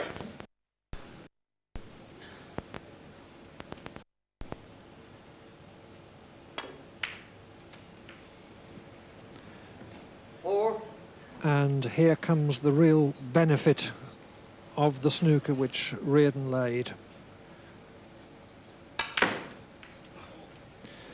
What a terrible shot. 9. Looks so easy then to get from blue to pink. Thank you. But a loss of concentration, and this is much more difficult.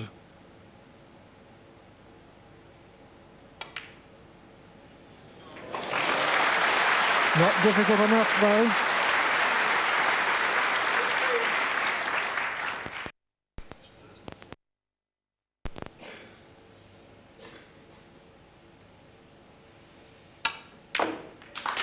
A great snooker, paving the way for Reardon to take the last 4 and to go into the lead and frames.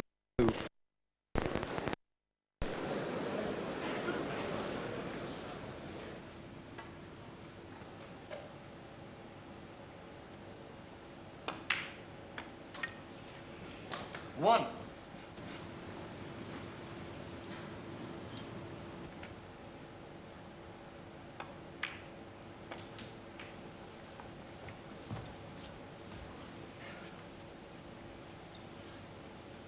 Eight.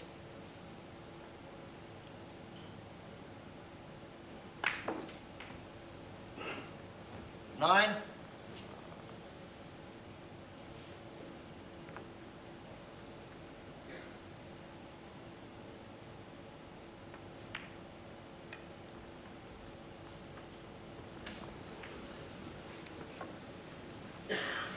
16.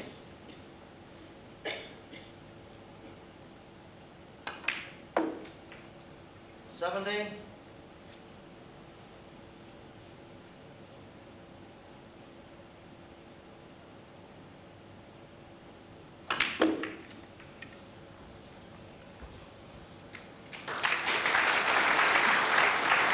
24.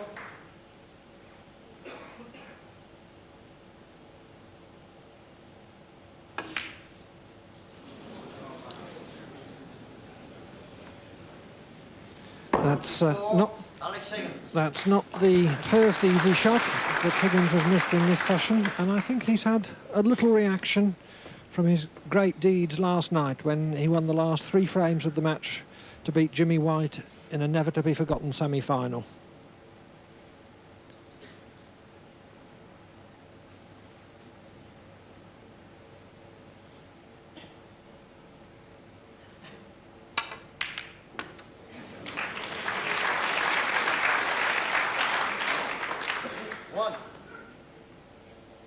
And that was a cracking shot from Ray Reardon. Perhaps go into the reds off this yellow. He's got the angle. No, he played for the one to the left of your picture, to the outside of there. 3.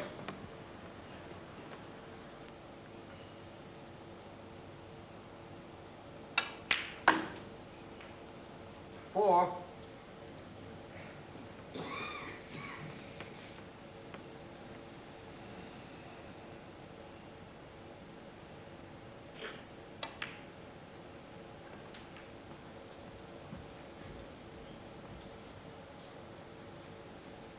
This, a best of 35 11. frames final.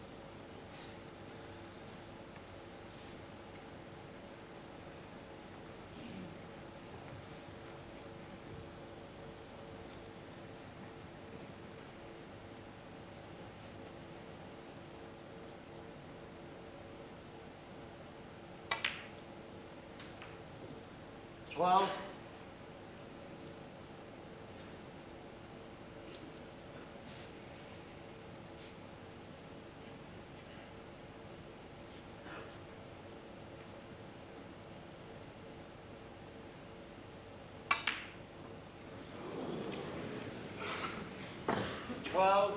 Red.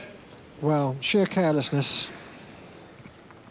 He'd thought quite a long time about his positional shot and just ended up by forgetting to pot the black.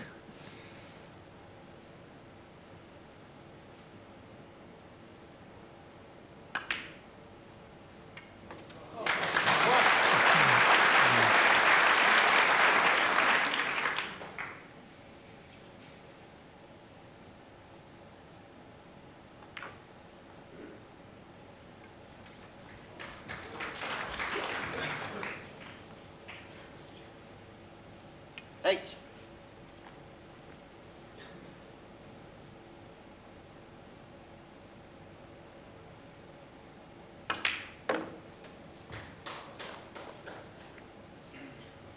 Nine. And the special importance of this frame for Higgins is that he needs it to limit his interval deficit to only 2 frames. 4 behind at the interval would be very serious indeed.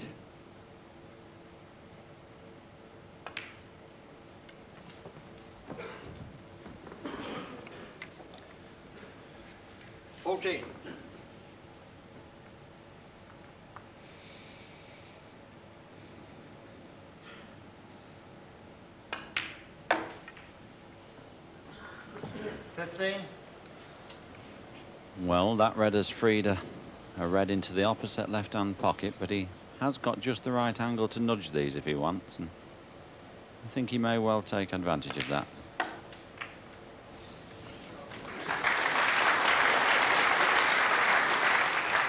And that looks pretty good.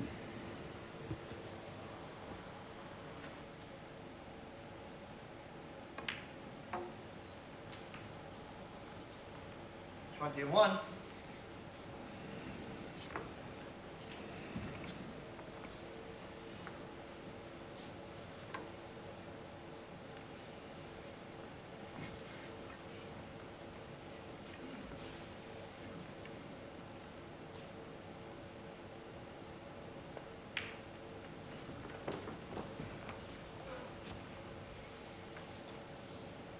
$26.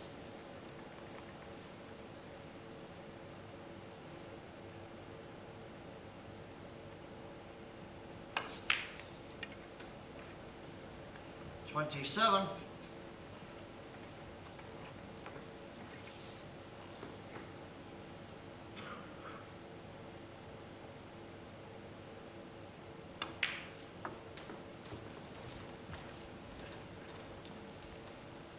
32.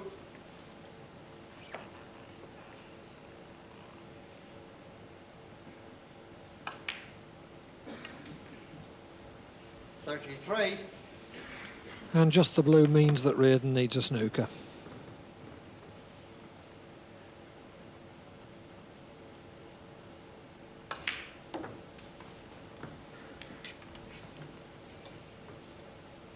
$38.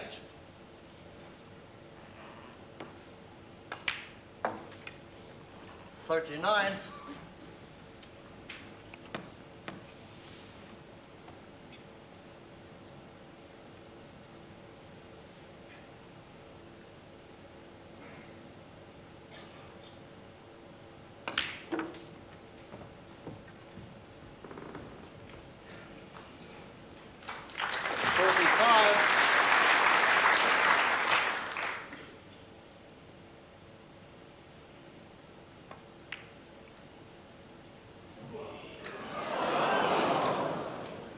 45, Alex Higgins.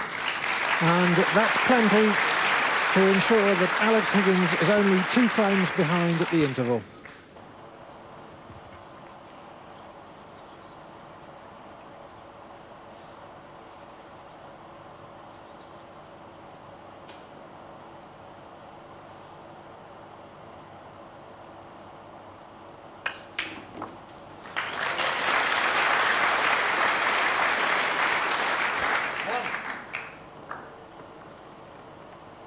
It seems he's buzzing in this frame.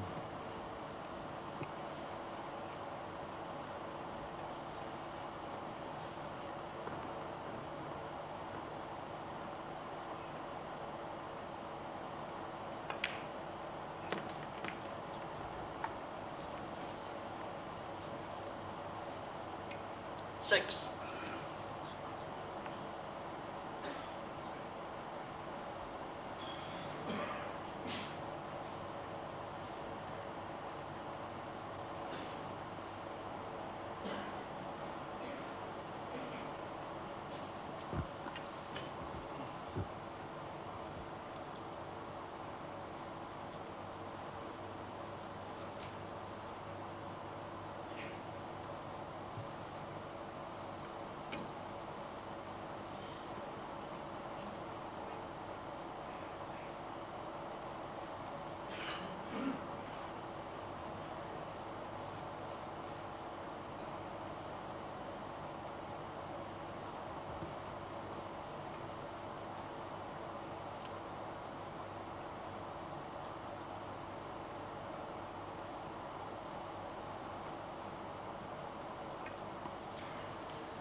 Alex peeps at the scoreboard.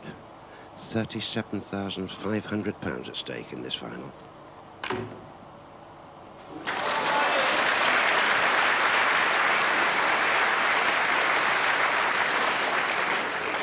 Seven.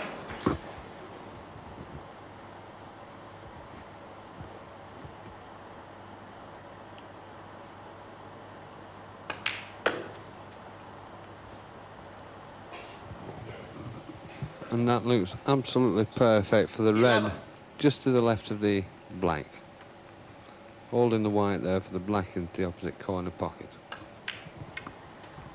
12.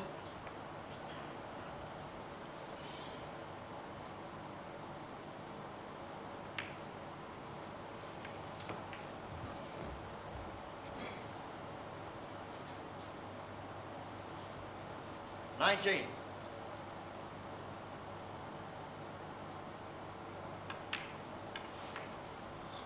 20.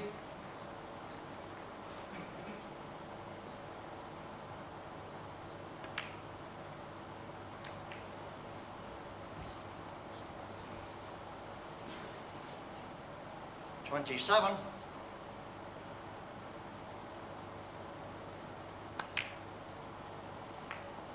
28.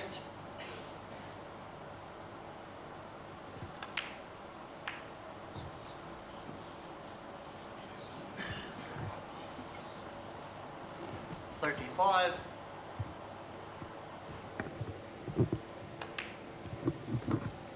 36. Just want the black now to leave rare needing snookers.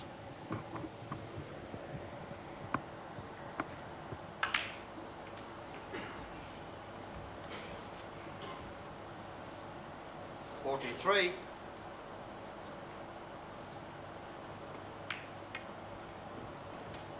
44.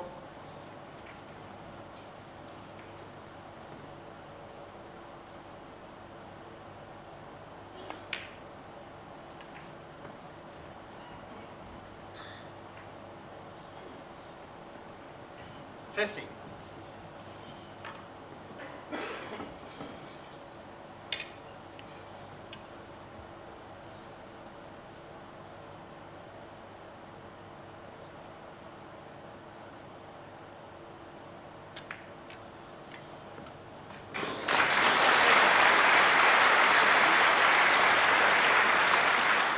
51.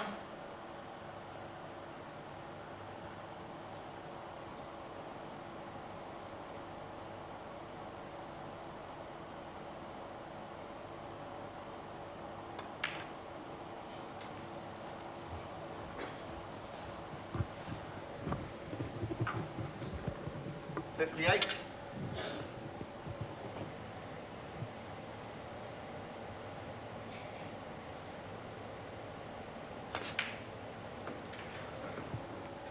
'Now we see Alex 59. playing to get below the black, so he can now pop the black, stun the white up to move those two reds up near the yellow pocket.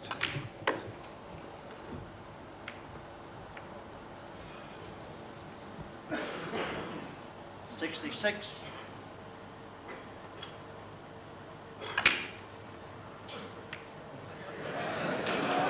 Well, 66. Alex Higgins. 4. Ray Reid. Ryan to Alex Higgins.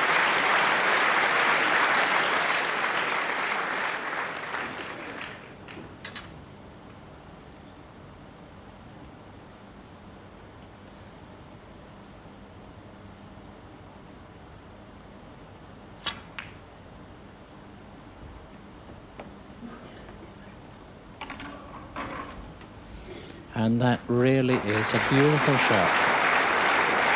Perfect strength.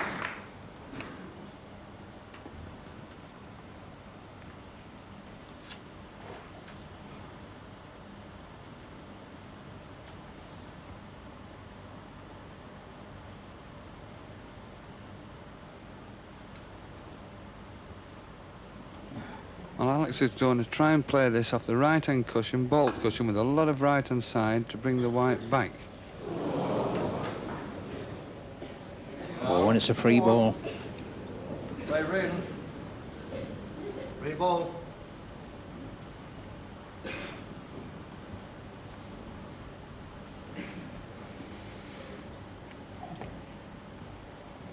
Well, John, will it do him any good? Well, not a lot, Jack. It's going to be a tactical game, this. The yellow, green and brown are all tied up.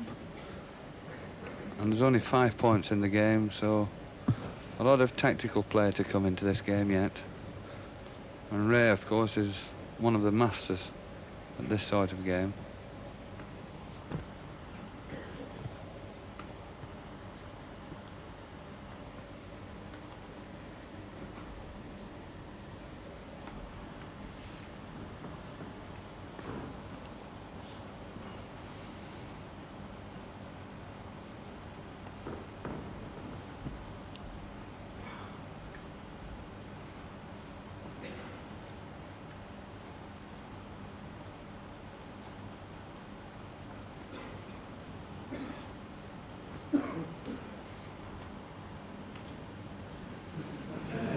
Well, he's asking Alex to play again. Of course, Ray can't snooker behind the brown there. That's the ball that's giving him a free ball. So Alex is taking the yellow, just clipping it.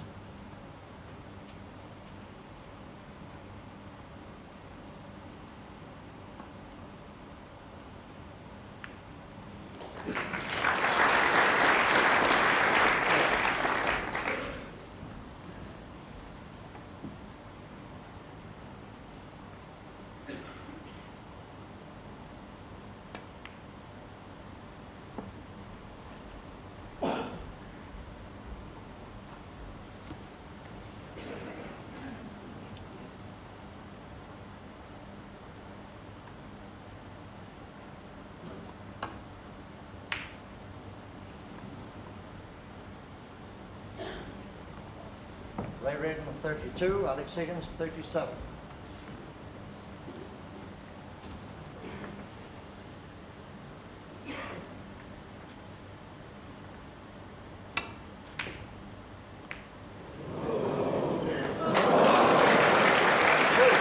Well, again, that little fortunate kiss there saved Ray a lot of problems. Gives Ray a chance of going off the left-hand side of the green here, probably round the angles to try and get the white behind the blue, pink and black.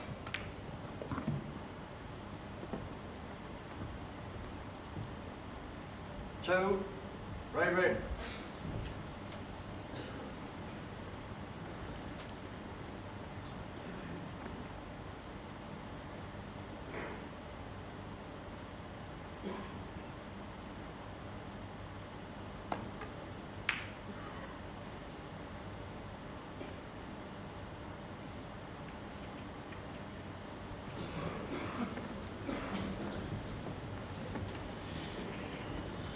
Just 3 points the difference.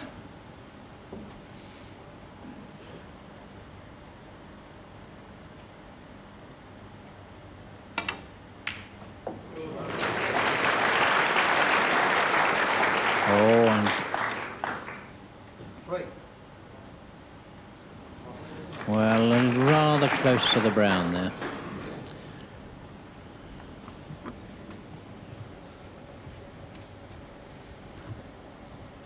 Yes, I think he's got a little too close to the brown here. Looks as though he's playing it.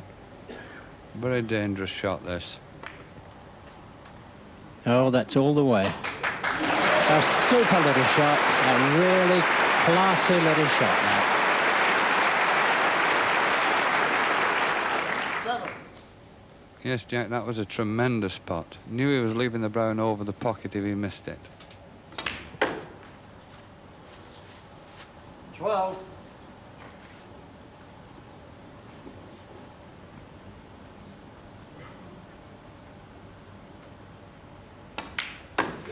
So that's it. And Ray pulls one back again. 13-12.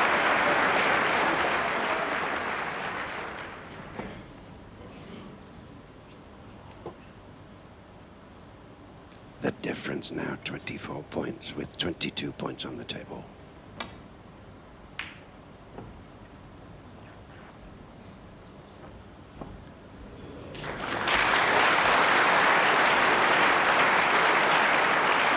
That is absolutely brilliant.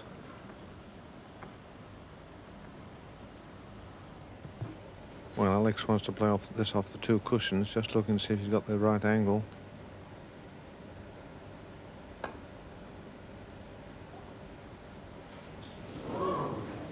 Foul. 4. Ray Reardon. And that's not far away from a free ball.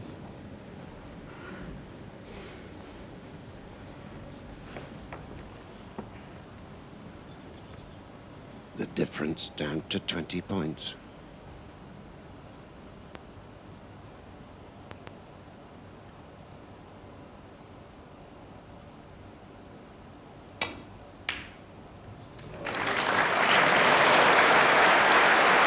That's a tremendous shot.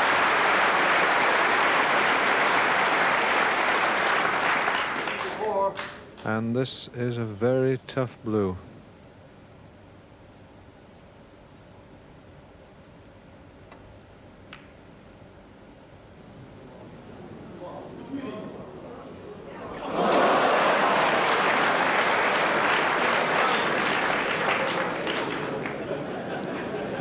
Thank you, ladies and gentlemen. Thank you.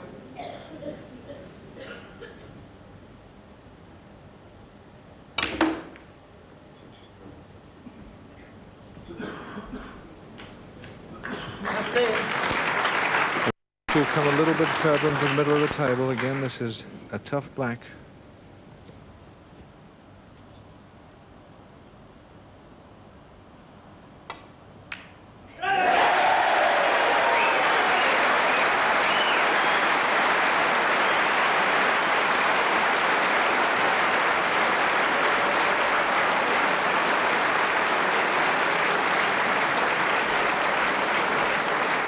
And what a campaigner this man is, Ray Reardon, who's been in this final on 6 occasions.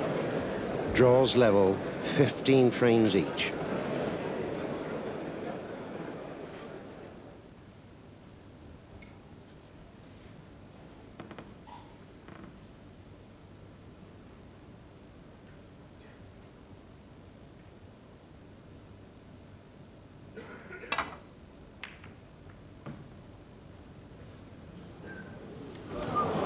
Foul. 4. Alex Higgins. Well, I must say, he's done a number of those during the course of this final. Thank you, ladies and gentlemen. Thank you. Cue ball keeps popping into the pocket.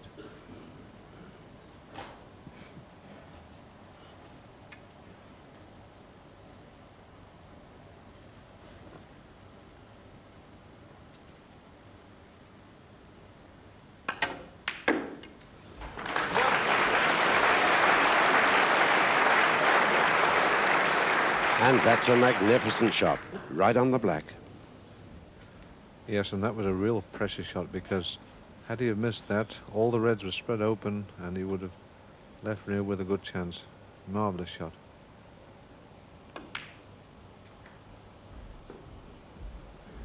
And I think he's made a bit of a mess of that one. 8.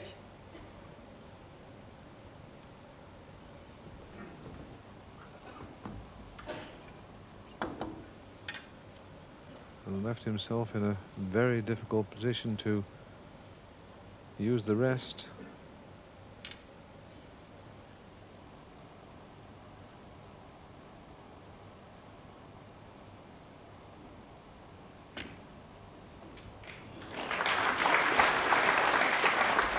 Well, he's got the shot, but the result is that he's out of position on the black, and this is a very dangerous shot again.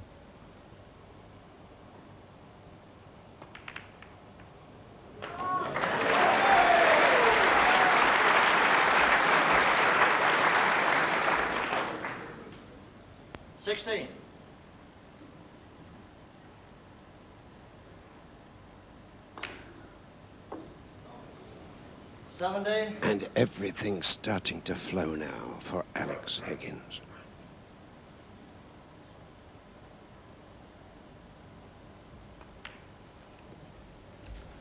Well, Alex knows that the championship is within his grasp from this position, providing that he's very careful.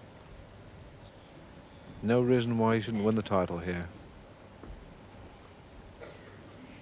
And Reardon will be suffering in his seat.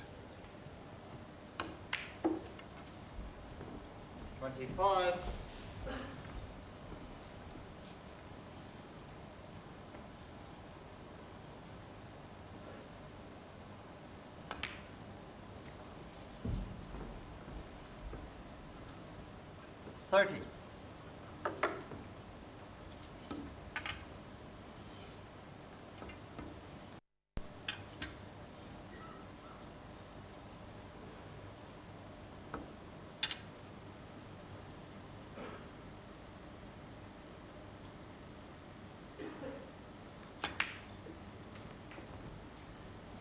$31.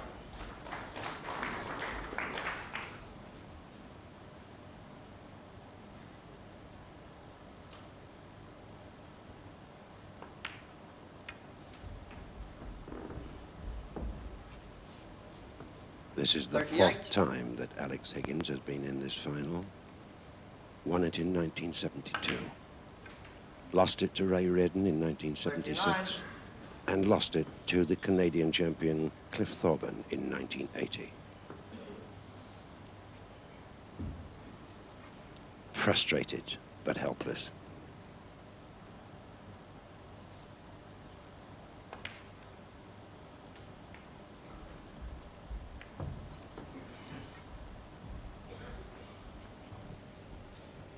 $44. Well, I think that's just touched that red in the right way to leave it into the corner pocket if he wished to play that. It goes in the centre, and providing the strength is right for the black, and it is, he's still back in perfect position. 45.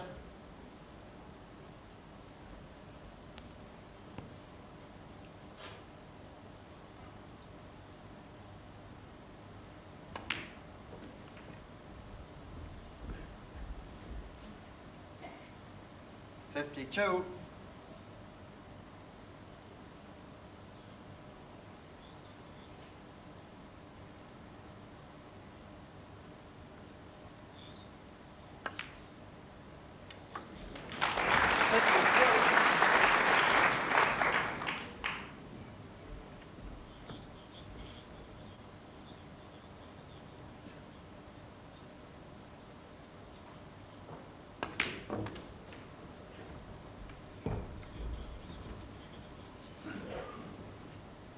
$57.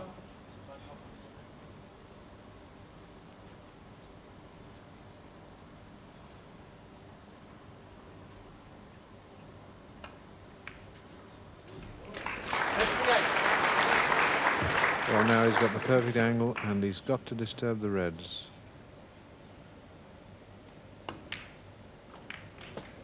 And that's perfect. That certainly must be the shot that makes the title certain.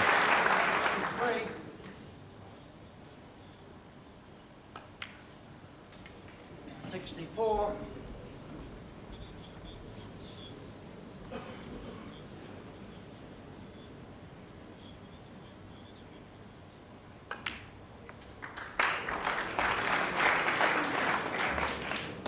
71.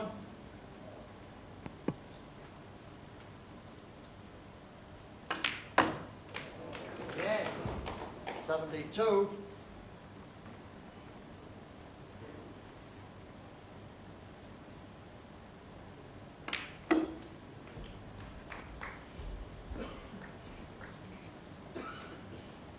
77.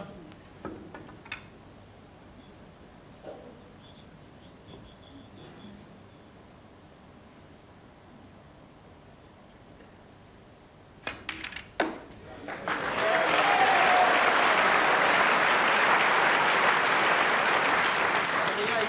The 33-year-old Irishman, making hay while the sun shines. Going out in a complete blaze of glory here. 84.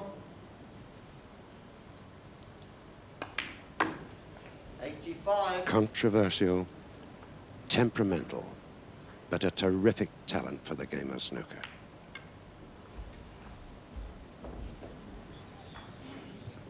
92. And what a way to finish.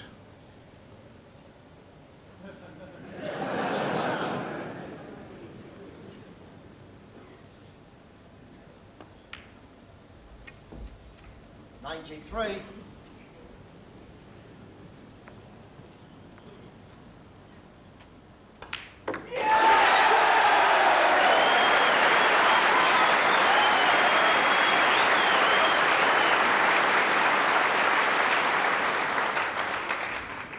101. The 13th snooker century of the championship.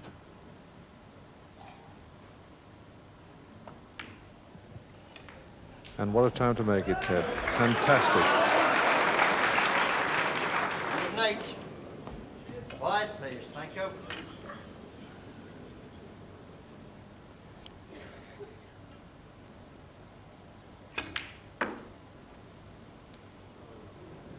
$110.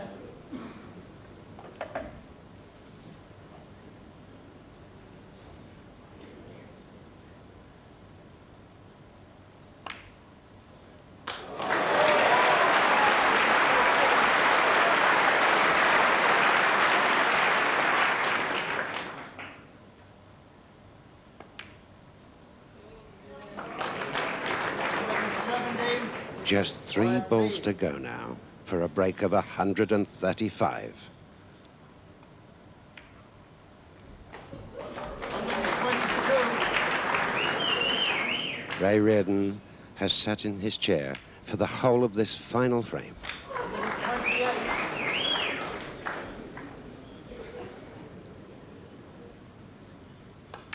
Fantastic.